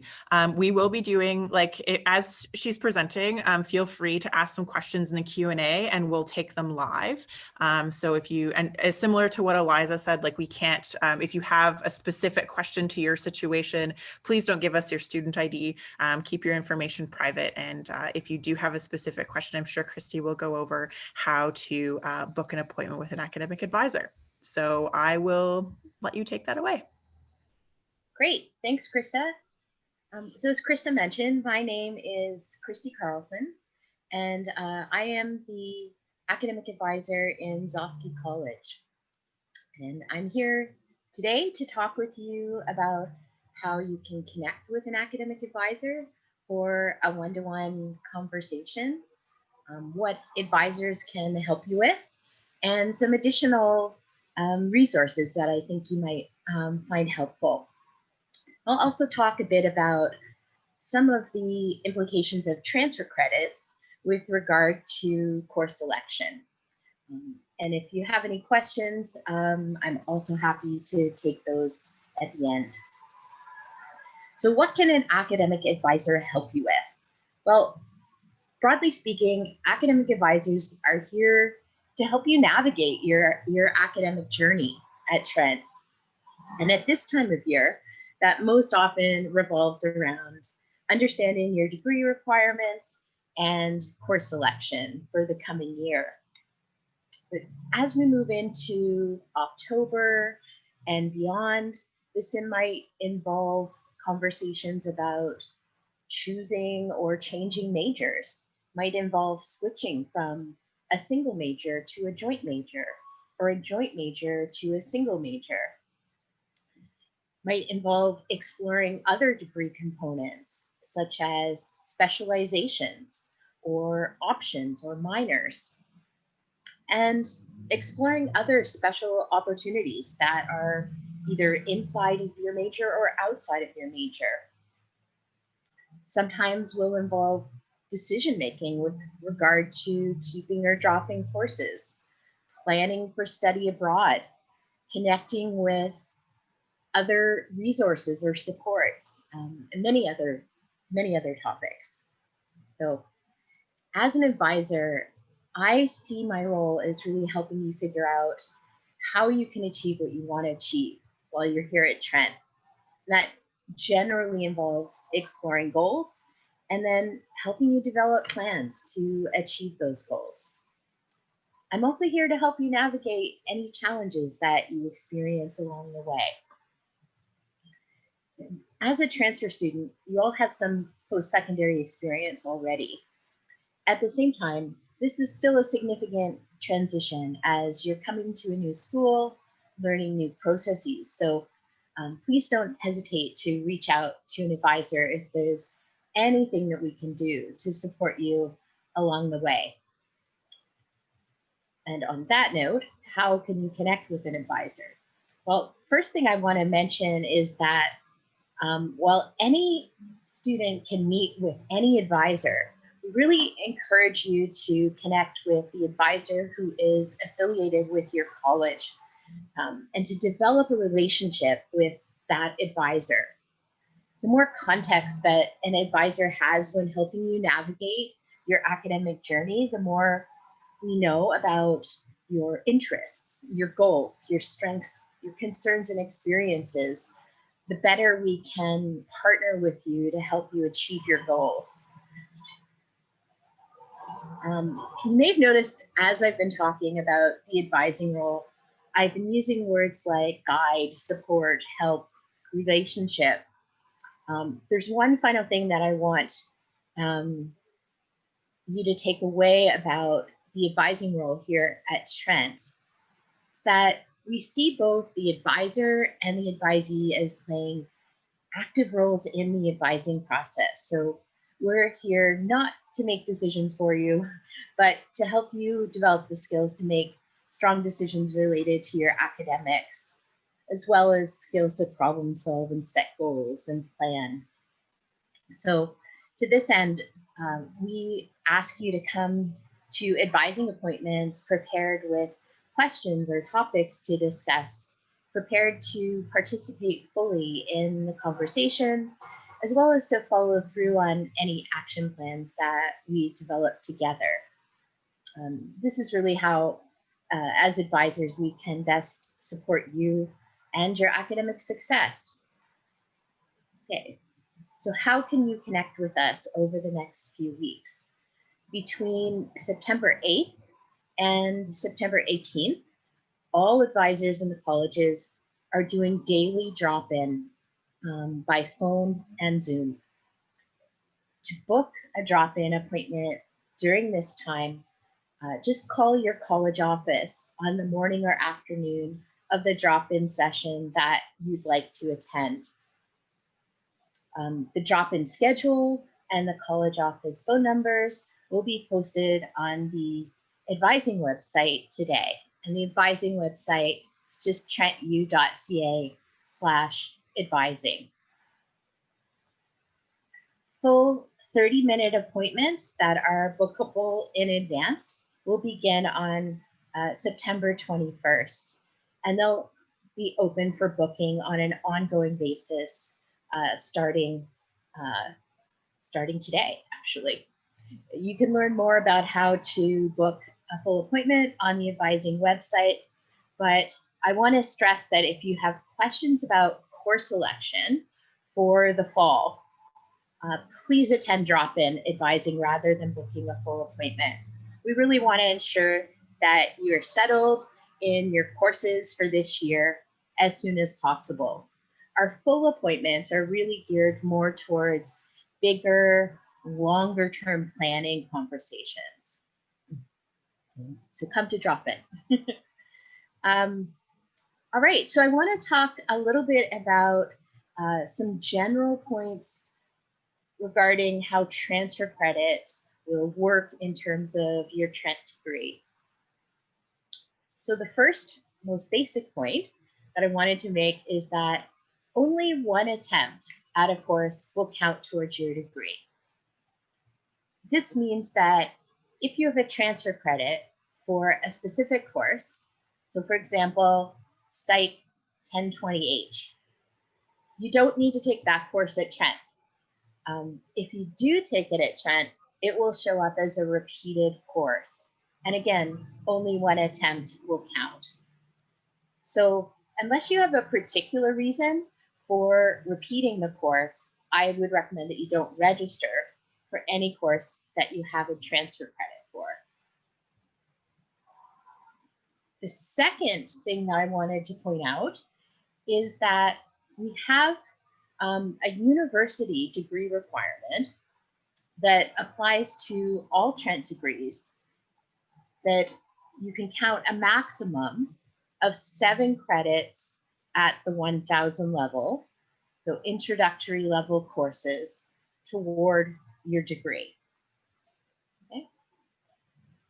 And I bring this up because if you have multiple transfer credits at the 1000 level, so let's say 2 full credits at the 1000 level or more than 2 full credits at the 1000 level, you may want to avoid taking a full load of 1000 level courses at Trent this year. Of course, if there are required courses at the introductory level for your program that you still need to take, you would take those, but your remaining courses could be at the 2000 level or beyond. Now, this is something that an academic advisor can definitely help you figure out in the context of your specific program and your transfer credits. But I just wanted to put that, that university requirement on your radar. I also wanted to note that it's not the only university degree requirement that we have. This is just one. There are additional university-wide degree requirements that may be relevant to your course selection for this year. So I would encourage you to review all of them.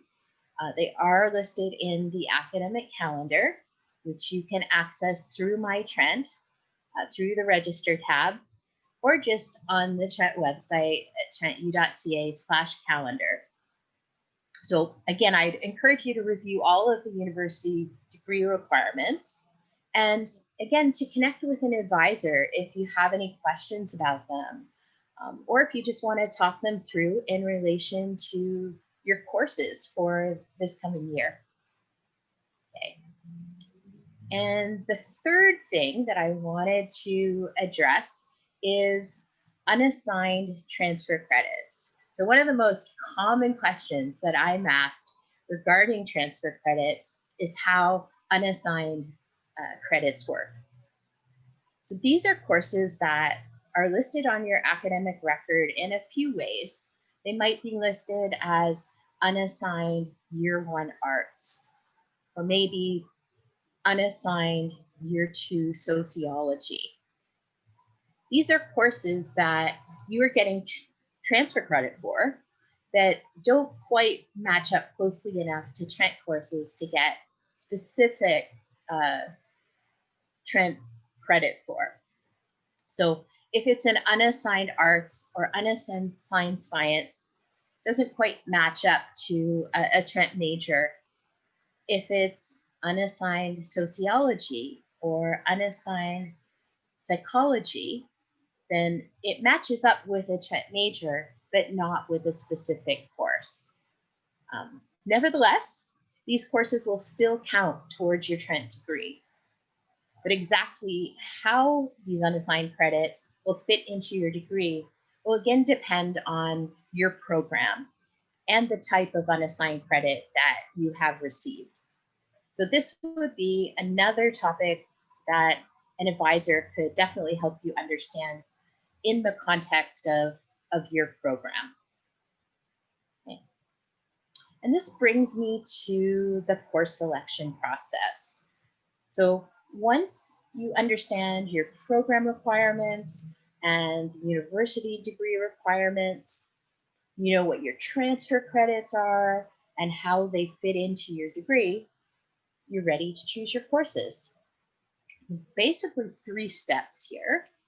The first would be to cross-check your transfer credits against the requirements for your major to determine what is complete and what needs to be completed while you're at Trent. The second step would be to check the prerequisites for these courses that still need to be completed. So you can determine which courses to take first. You can check these prerequisites in the course description for each course in the academic calendar. Again, you can find the calendar in the register tab in My Trent or by going to trentu.ca/calendar. And third, if you have space for electives for courses outside of your major, choose them with an awareness of the university-wide degree requirements that I mentioned earlier. Again, if you have questions about any of this, or you want help navigating the course selection process, please feel free to attend drop-in advising by phone or Zoom starting next Tuesday morning at 9 a.m. Eastern Standard Time. Finally, I wanted to draw your attention to some additional resources on our advising website, which again is just trentu.ca/advising. We have video tutorials on scheduling and registering for courses. We also have videos on using the academic calendar and the academic timetable. So I mentioned that you'll find both your program requirements and the general university requirements in the academic calendar, but there's a lot of additional information in the academic calendar that it's important for you to review, including a section called Important Dates, which lists, among many other important dates, the add change deadline, which is the last date that you can register for courses in a given term. So again, check out the academic calendar, note the important dates section. All right, so that's pretty much the content that I wanted to share with you this morning. I would be happy to try to respond to any questions that you might have for me. I know that a lot of questions about transfer credits are quite dependent on context, like what transfer credits we're talking about specifically and the particular program that you're pursuing. But if anyone has any general questions that would potentially be applicable to others in the room, please ask them. I'd also be able to answer any questions that you might have about anything else academic advising related at Trent. So thanks. So Christy, I do have one in the chat here, which was, would you mind going over again about how to make a phone appointment with an academic advisor?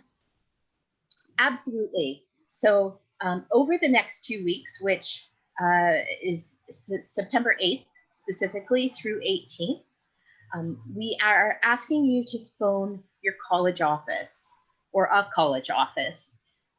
And that's how you can book an advising drop-in appointment. Those phone numbers are going to be posted on the academic advising website today. And again, the advising website is just trentu.ca/advising. And you will phone in either on the morning of a morning drop-in session that you want to drop into, or during the afternoon if you want to attend an afternoon drop-in session. Next week, we will be having drop-in every day in both the morning and the afternoon. So there's a lot of drop-in that you can choose from. Perfect, thank you. And one of the questions that I always have is sometimes students feel like because it's such a busy time that, that they're that they can hold on to this question for a little bit longer. So I guess what would be maybe the top 5 things that you would see students for during the beginning of the semester in your academic advising appointments? Well, I think again, between now and the last date that you can register or change courses, it really does revolve around course selection conversations. Yes, and that siren, I am told, is to indicate that this is a particularly important point that I am about to make. Yeah, so course selection conversations, those would involve things like, not only which courses should I be taking this fall, which courses should I be taking over the course of this year, but it might also involve conversations about prerequisites, having prerequisites, not having prerequisites, how to navigate that situation. It might involve a conflict between two courses that a student is particularly interested in, where their Blackboard sessions are scheduled at the same time. So how do we navigate that situation?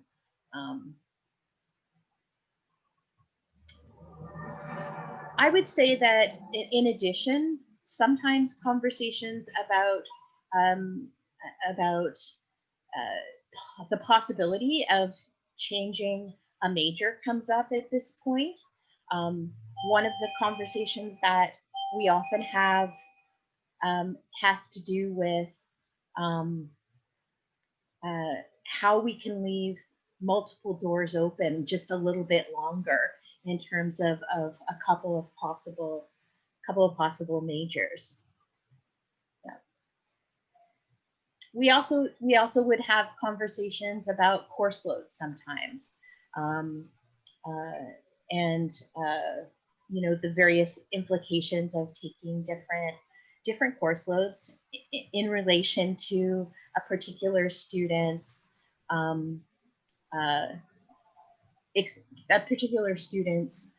context. Yeah. Awesome.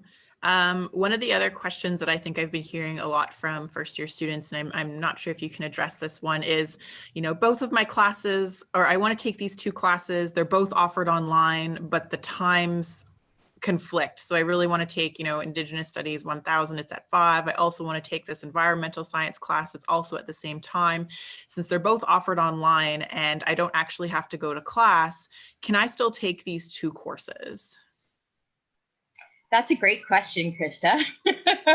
And I think the answer, which is one of the main answers in academic advising, is it depends. There is the possibility that might work. It really depends on your instructor's plans for those Blackboard sessions. So one of the things that I would recommend is that you check out the course syllabus for each of those courses to confirm that the courses are actually going to overlap, because there is the possibility that a particular course may not use the full duration of the Blackboard time that is scheduled. So I would recommend checking that before having to make the decision about which course you want to take and which course you might need to save for another time. Worst case scenario, you potentially could take one of the courses later on.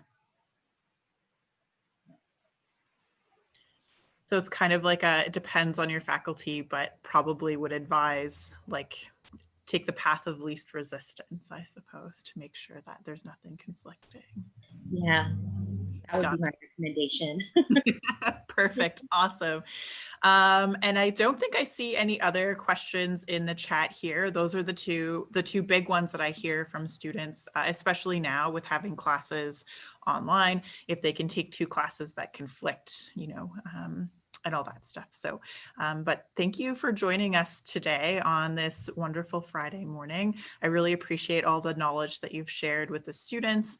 And I guess one of the things I would ask before you leave is what would be the best way if students did have questions after this webinar, or even if students are watching this recording, what would be the best way to get in contact with you folks? I think again at this time of year, I would really push drop-in as the best way to connect with us, because I think most of the questions that we get as advisors at this time of year are conversations, there may be information that a student is looking for, but it's information that we need to consider within the context of that particular student's program and beyond. So connecting with us through drop-in would be my recommendation for how to follow up with questions that have come out of today's session. I would also, again, really encourage students to visit the advising website, because again, we have a lot of resources on the website that I think will answer a lot of questions as well. And that also has all of the ways that students can connect with us. But especially over the next 2 weeks, we're going to be doing drop-in all the time. So that's really the best way to connect with us. And I would encourage you to do that. I really hope that some of you who are attending this session today reach out to us both during drop-in and beyond that, as we move into full appointments and potentially get into more longer-term conversations. Awesome. Thank you, Christy. I really appreciate it. I know that when students go to see advising, they feel really good and validated that they're on the right path to graduating, or that they just have all of their courses and a good plan in place so that they know what they're supposed to be selecting. So it's usually, folks generally feel much better coming out of an advising appointment if they know what's going on in their future courses. So yeah. Great. Thank you so much for coming. We really appreciate having you. Enjoy the rest of your weekend. Thank you. You too. Thank you. So thanks for tuning along, folks. We have our final session, and this is with Marisha from Academic Skills. They're going to take us through a, sorry, I'm just going to make sure that they're able to start their video and such. So they're going to take us through some college to university transfer. So I did kind of mention this session at the very beginning that it's really great for maybe college students, but also even for maybe some students who have either been out of university for a little while or even at a different post-secondary institution, and especially going into like a new online learning environment, because you may have finished off your courses at one institution in person and like are now going online. So there's lots of useful tips to learn from this session. So I will turn it over to you without further ado. So thank you, Krista. Hi, everyone. As Krista mentioned, my name is Marisha, and I'm an academic skills instructor at Trent University. And when I say that, what I mean is my role is to support students by helping them kind of tweak their time management strategies, or reading strategies, or note-taking strategies, or study strategies, any sort of academic skill that they may need support with to help make sure that you are meeting your idea of what success looks like at the academic level you're studying. So I have some slides I'll share with you as well.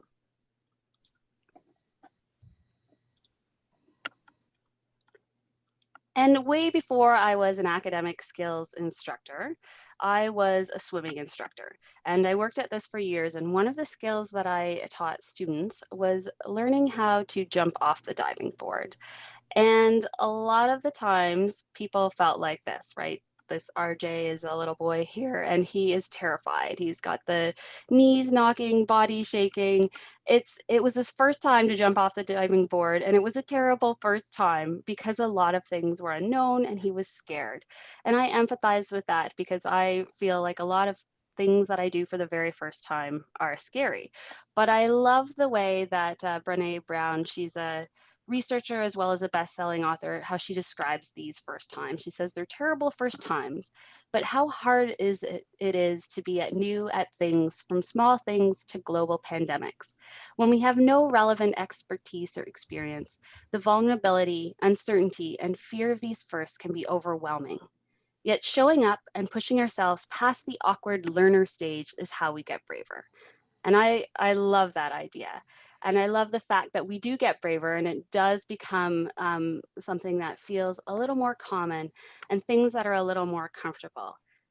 So if you're learning at university for the first time, it's definitely okay to feel all the feelings, but I've taught both at the college level and at the university level. And for me, these might be some of the main differences that you might experience or think about. And then I wanted to talk a little bit about what things that you would find that are similar. So if you're learning at university, things that might be a bit different is, I know in the courses that I taught at college that there were smaller assignments and they were due at more frequent intervals. At university, you might find there's assignments that are worth a higher percentage and that are due at times that are further apart in the semester. So that might be one thing you noticed. The second is that there might be more weekly readings, and you might be responsible for a higher volume of readings on a weekly basis, dependent on what course you're enrolled in. There's a bit of a heavier emphasis on the theory, and there's definitely a mix of practical and theory, but sometimes it might be a little heavier dependent on what course you're in. And the other thing I think about too is sort of there's the social aspect. And a lot of times people moving through the same college course were together all the time, and they had these amazing friendships, and it was wonderful. And they all had the same schedule, and so they were all in the same cohort. Whereas in university, you may have similar schedules, but you may not be in the exact same courses at the exact same time all the time. So there are ways that you can engage with others, especially in our online environments. We have things like MS Team or Zooms where you can connect with people and create study groups. We also have, in partnership with some courses, first-year courses, the Online Learning Student Assistant Program, and that is partnered with the colleges and academic skills and the course instructors. And what we're doing with that is we're trying to create a community of intellectual learning and to get people to connect online, because it will be a little bit different this year while we're all learning remotely. Sorry, Marisha, before you move on, I don't think we can see your slides. You can't? Oh my goodness. You didn't get to see RJ? Terrified? Sorry, we couldn't see RJ. Oh my goodness. Okay, I'll go back.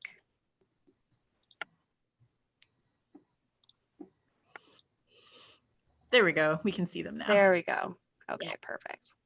Awesome. Thank you. Sorry to interrupt, but Oh, not at all. Please, I'm glad. You wouldn't have been able to see any of the other pictures.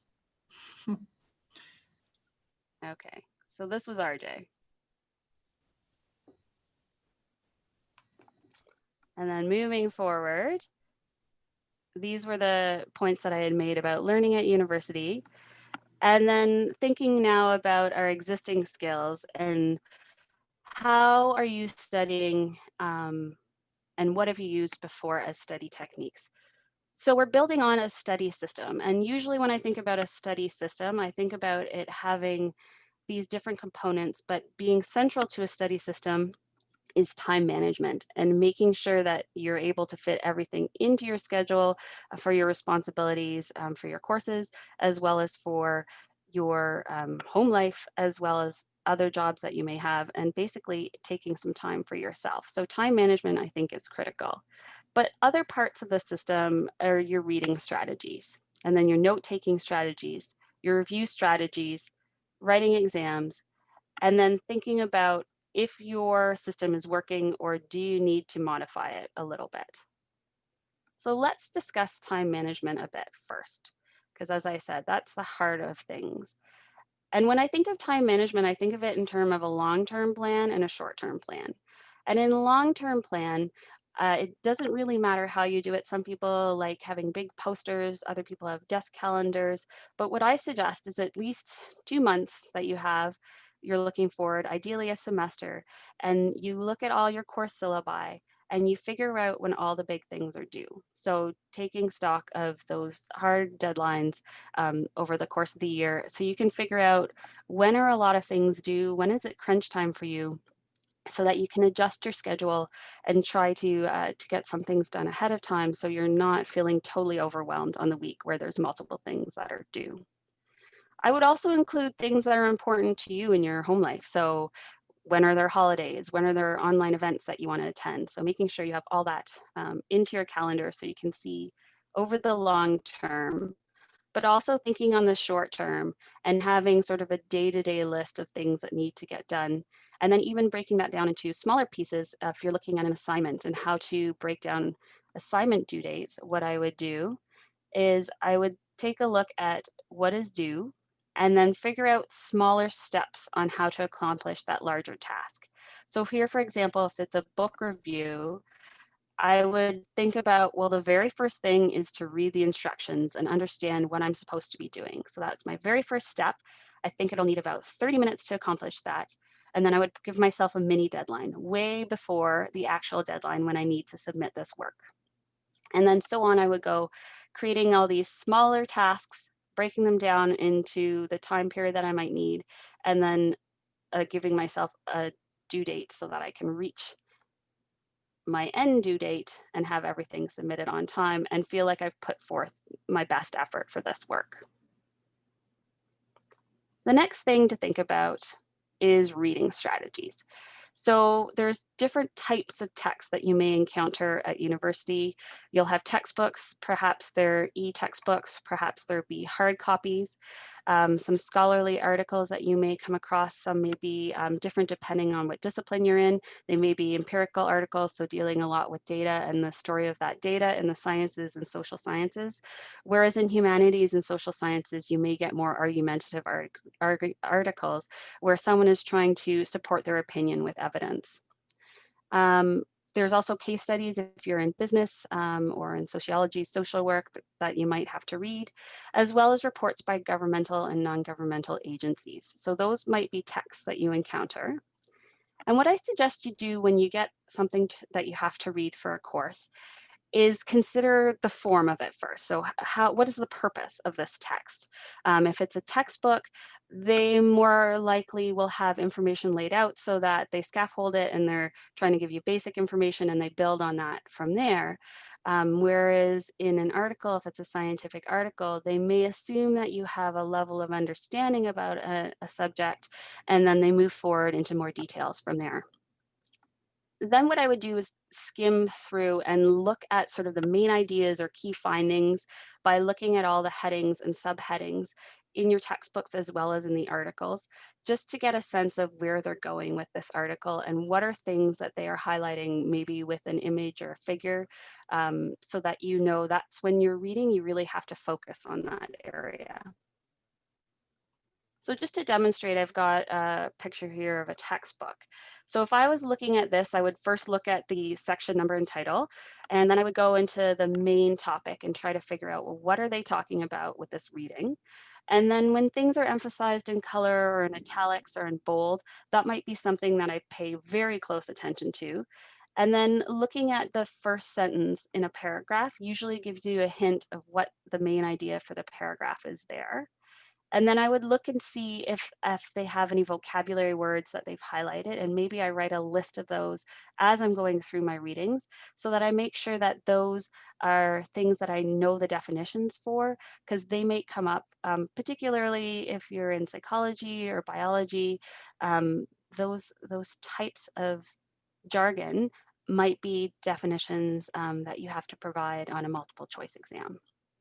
So I would do this preview first with my reading and then get into reading it actively. So I would have used my preview to know which sections of the text I'm going to focus on a little more intently.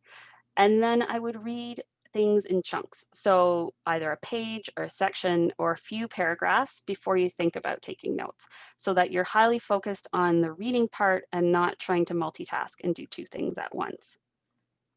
And then once I'm done that reading, I would try to think about, well, how do these big ideas or concepts fit with the details and vice versa, so that I don't get bogged down with the details, but I don't just gloss over everything and think of it big picture.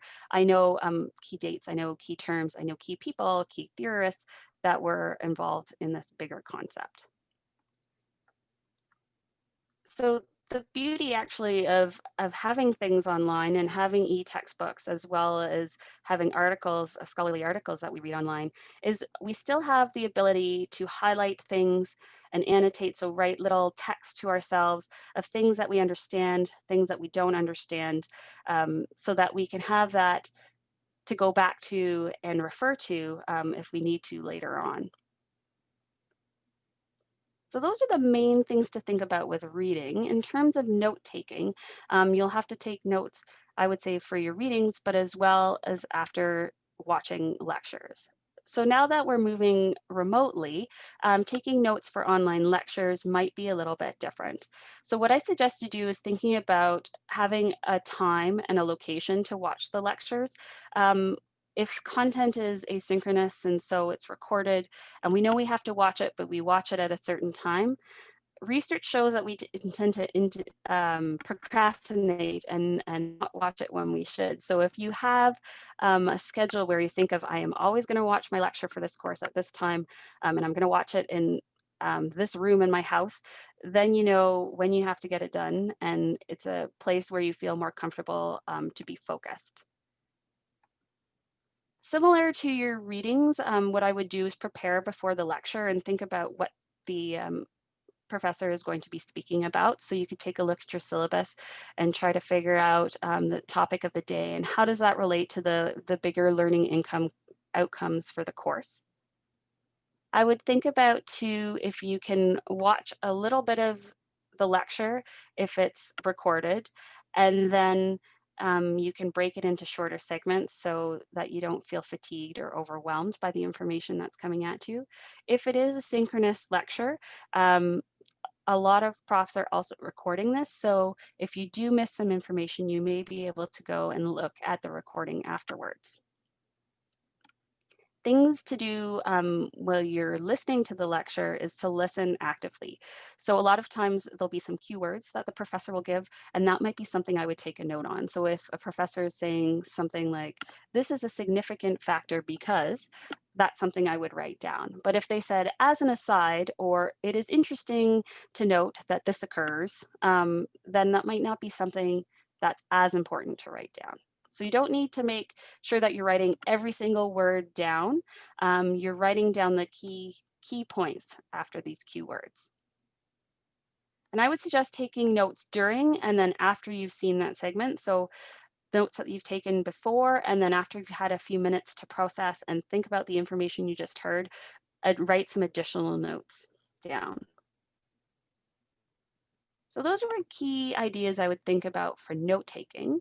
For reviewing strategies, there is research that indicates that to minimize the rate of forgetting, it's great to engage with your notes again after you've watched a lecture 24 hours after that. And it doesn't have to be a really long time. Maybe you skim through and look at one page of your notes or a couple pages, but just so that you've seen that material again. And then try to repeat seeing that information within a day and then within a week. That is what the research says, really helps you retain a lot of the information that you're learning. However, I realize that's a lot for people. So there's different ways that you could do those shorter repetitions. Maybe you have developed some flashcards, and so you take a look at 2 or 3 flashcards within a day after you've seen that lecture, or you've just taken sort of one sentence that captures that entire lecture that you've seen and you've read that over again for the second day. Just taking some shortcuts, but as long as there's that repetition and you keep seeing that information, that'll help with retention. I also wanted to point out that we have some more passive ways of learning, and then there's some more active study strategies. If you look at this pyramid here, you can see at the top, lecture and reading are a little more passive.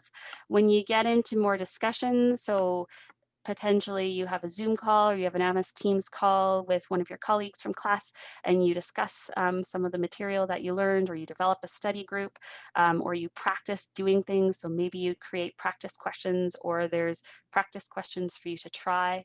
Or if you take turns teaching other concepts that you've learned in class, either with a friend, it doesn't have to be a colleague in class, but even someone who doesn't know anything about what you're learning, sometimes that is amazing practice because it helps you articulate the ideas in a clear way that someone who is, intelligent but not involved in the classroom can understand it. It makes it easier for when you go to the exam because you've put those terms and you've put that idea into your own words, and it helps you remember it a little bit easier. And so thinking forward, when we get to midterms or when you're writing final exams, what's going to be your study plan for that? So thinking about that for each week of coursework, you need a study plan. You need to think about what things you need to study, and a way that you can study those things. So I would suggest writing a list and then organizing the concepts. And then from there, thinking of some active study strategies that can help you learn these ideas.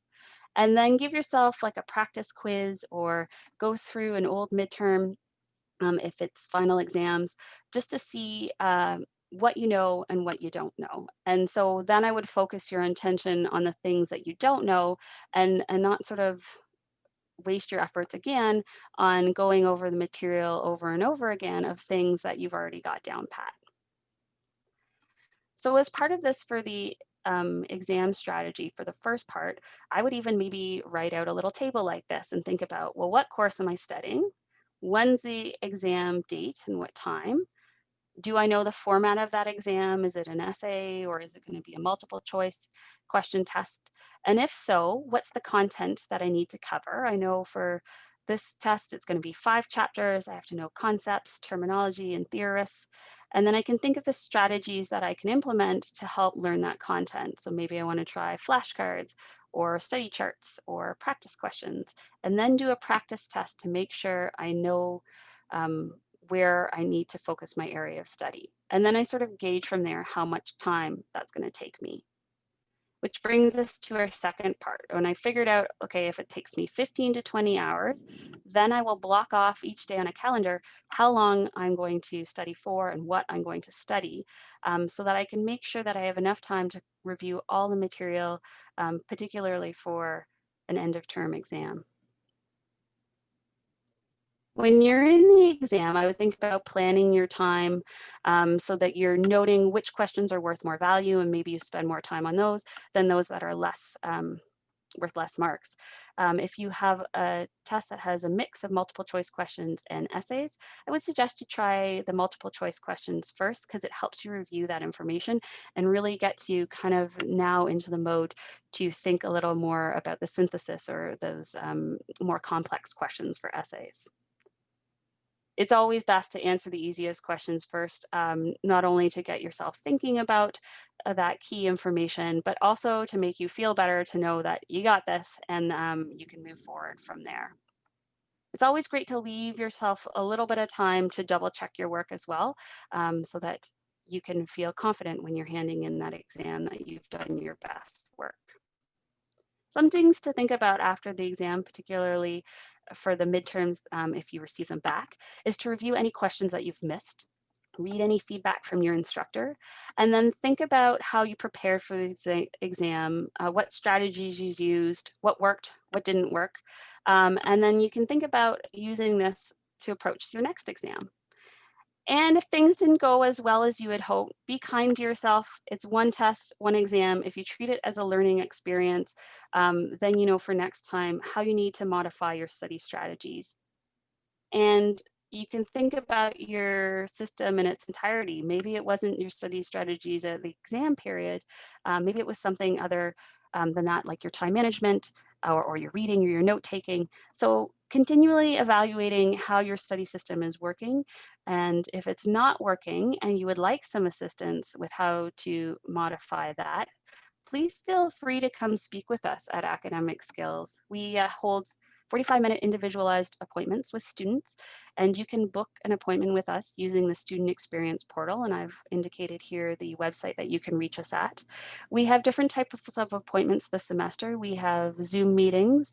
We can talk by phone or by email. So what you would do there is you would email us something that you would like some feedback on. We are not an editing service. We are a teaching service. So what we would do is we would provide you with some written feedback on, we keep noticing that you are making this grammatical error. Here are some suggestions on how to fix that. And so we would give you those examples and suggestions. So we wouldn't read through an entire paper, but definitely sections, and you can come at any point. So if you're having some trouble and you would like some guidance with developing a thesis statement, you could come speak with us at that point, or you've got an introduction that you would like to run by us, or you have a couple pages of your draft already done, feel free to contact us at any point for that. Or if you'd like to talk about time management strategies or reading, we can speak with you and figure out what's working for you and what's not, and offer you some suggestions of new things that you might want to try. We also have same-day appointments. So those are appointments we reserve. We open them up on the same day in the morning. They start at 1 p.m. and you can sign up for those. And those are for if you thought you had more time, but you're running out of time and you couldn't make a regular appointment with us, but you really need to speak with us, then we're happy to do so if you can sign up using the student experience portal for that. And we can meet with you again for 45 minutes or talk with you by a phone or email. If you would not like to come in and talk with us for an appointment, feel free to use our online resources. I've got links here for how you can access those, as well as we have a section on our website on how to learn online, and a lot of the material about how do you keep motivated when you're learning online, or different techniques that you might use to learn online versus learning in class. We have those there. So please feel free to reach out with us. We're always happy to speak with you. So I will stop sharing my screen here. And Krista, do we have any questions in the chat for me?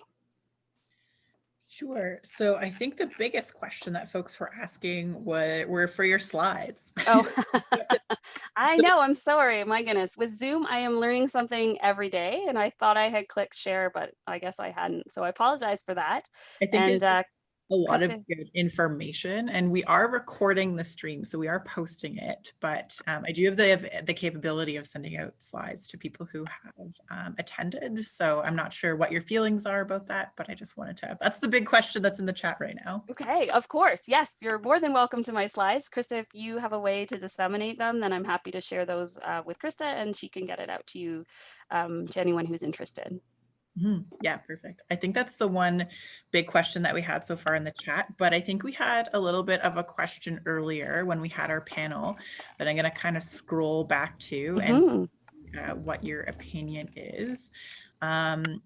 Just about any tips for refreshing any reading or writing skills to prepare for school again, maybe after like a longer period of time away. So maybe like not transferring immediately, but maybe transferring after like a break of, about 5, 6, 8 years. So do you have any tips that you can give a student?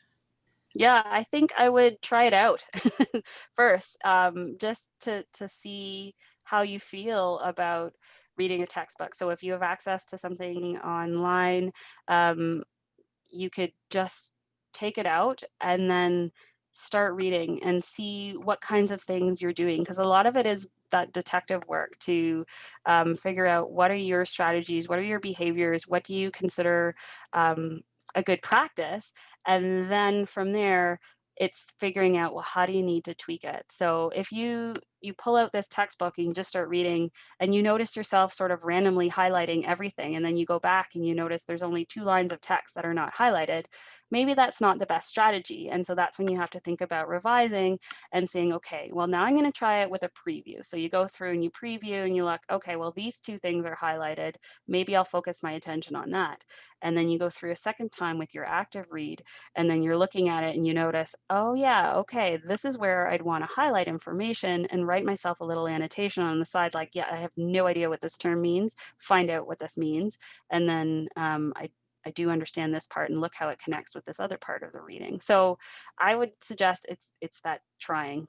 and seeing what is working for you and what is not. Hmm. And I guess the other question that I hear so much from either students who are returning or coming to campus for the first time is that they have a little bit of a, I guess, like a negative stigma with online learning, right? And I think that that's kind of been enhanced a lot this summer with learning online. So I guess, like, from your perspective for an academic skills instructor, like, what would be some of the benefits to online learning that maybe you've encountered with students in some of your appointments?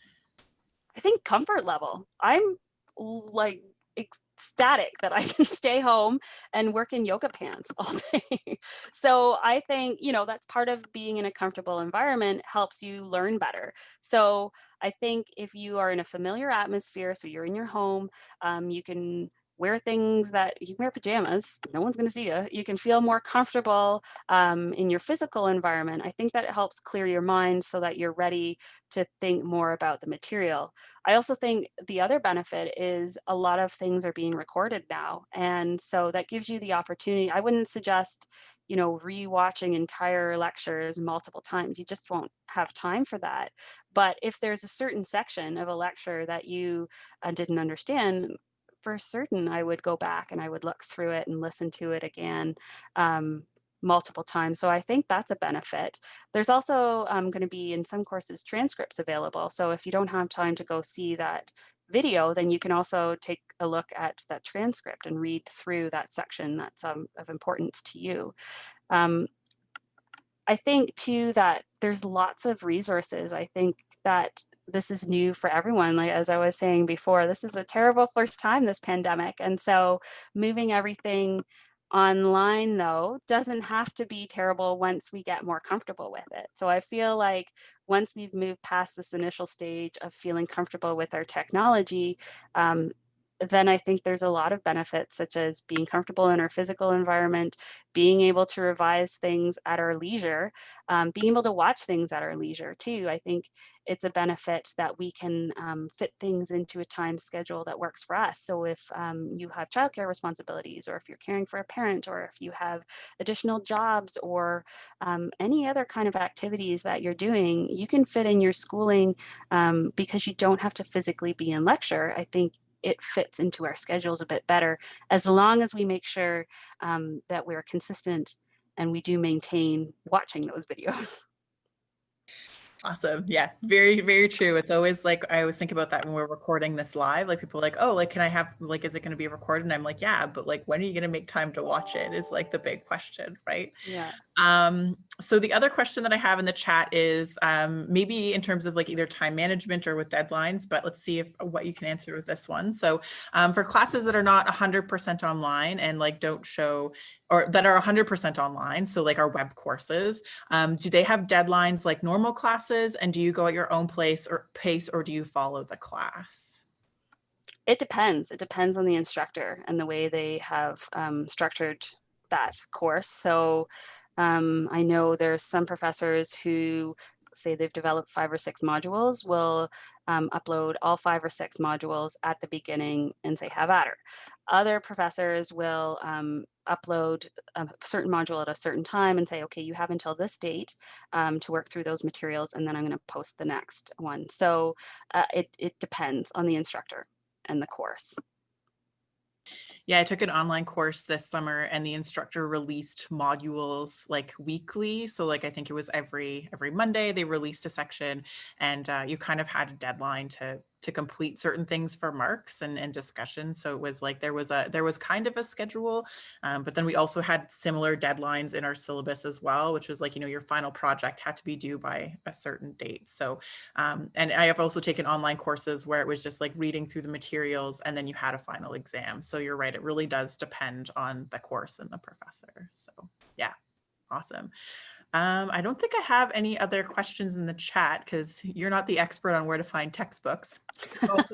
I am not, sorry, unfortunately. I think I would refer you to your professor for that one, because they would have the best idea, or the Trent bookstore.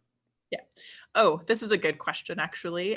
So a lot of students are working part-time or full-time during our time at Trent. Are there any resources we can access or people to talk to for aid in finding good balance? Us. You're welcome to come speak with academic skills instructor about time management. I think that would probably be about 80% of the things that I speak about initially at the beginning of the semester when people come to talk with me one-on-one, because it is a thing that you have to figure out. And as I said earlier in the presentation, it's the crux of your whole study strategy, because if you have not allocated enough time for yourself to put in the best effort, as well as feel like you're balanced and you're not totally overwhelmed with one aspect of your life, then I feel like it's very hard to learn, and it's those feelings that get in the way of being able to understand that content. So yeah, you could definitely see academic skills to help with balance. And I think one of the good parts about like seeing you guys for talking about your schedule is that you really encourage people to be honest about what they do. So if, you know, if on Fridays you usually spend that time with your family or with friends, it's probably like not a good day to put like studying for exam for 8 hours or something like that, because the odds are friends and fun stuff will win over studying for an exam. Yeah.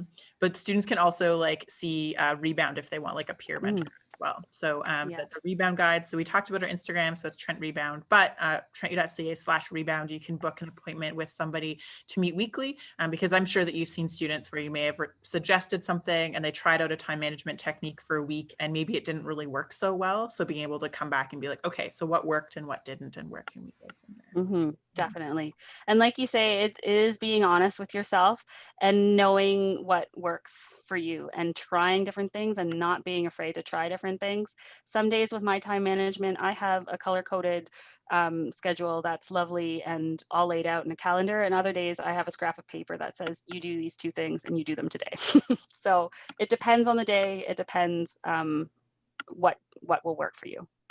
Yeah, and I think recognizing your energy level as well. Like when I started to take courses for a master's degree and working full time, like I had to recognize when I could and couldn't do work after work or before work. And so it's about like kind of testing it out, and what worked for me as an undergrad doesn't work for me when I work full time now. So yeah, being like adaptable and being able to change to your environment or just your energy level is like a really big asset to have. And can I make one more comment on that too, Krista? Because you bring up a good point, is knowing when you feel more productive, because I feel great in the morning. I feel great around, 10 or 11 p.m., but in the afternoon, I have a dip period. So knowing when you feel most productive and are willing to challenge, take on the challenges of more complex or challenging things is good to know as well. And I would fit that into your time management plan. Awesome. And just one last question before we leave. I just want to make sure that students know the different ways that they can access you on appointments. So I know that there's Zoom, and if they have email appointments or phone appointments, so just to, I guess, like rehash again, like how students can best get in contact with you. So if they're watching this recording and they're like, ooh, I really want to contact someone, but it's a week later and I'm watching the recording, I guess, like what would be the best way that they could connect with you? Yeah, I think you could check out our academic skills website. So that is www.trentu.ca/academic skills. Or you could book an appointment with us using the student experience portal and just check the availability for appointments there. Or you could even check in with a college office if you wanted to try to book an appointment there, but it's probably more efficient to do it online. Okay, great. Awesome. Well, thank you for joining us. I don't see any more questions in the Q&A.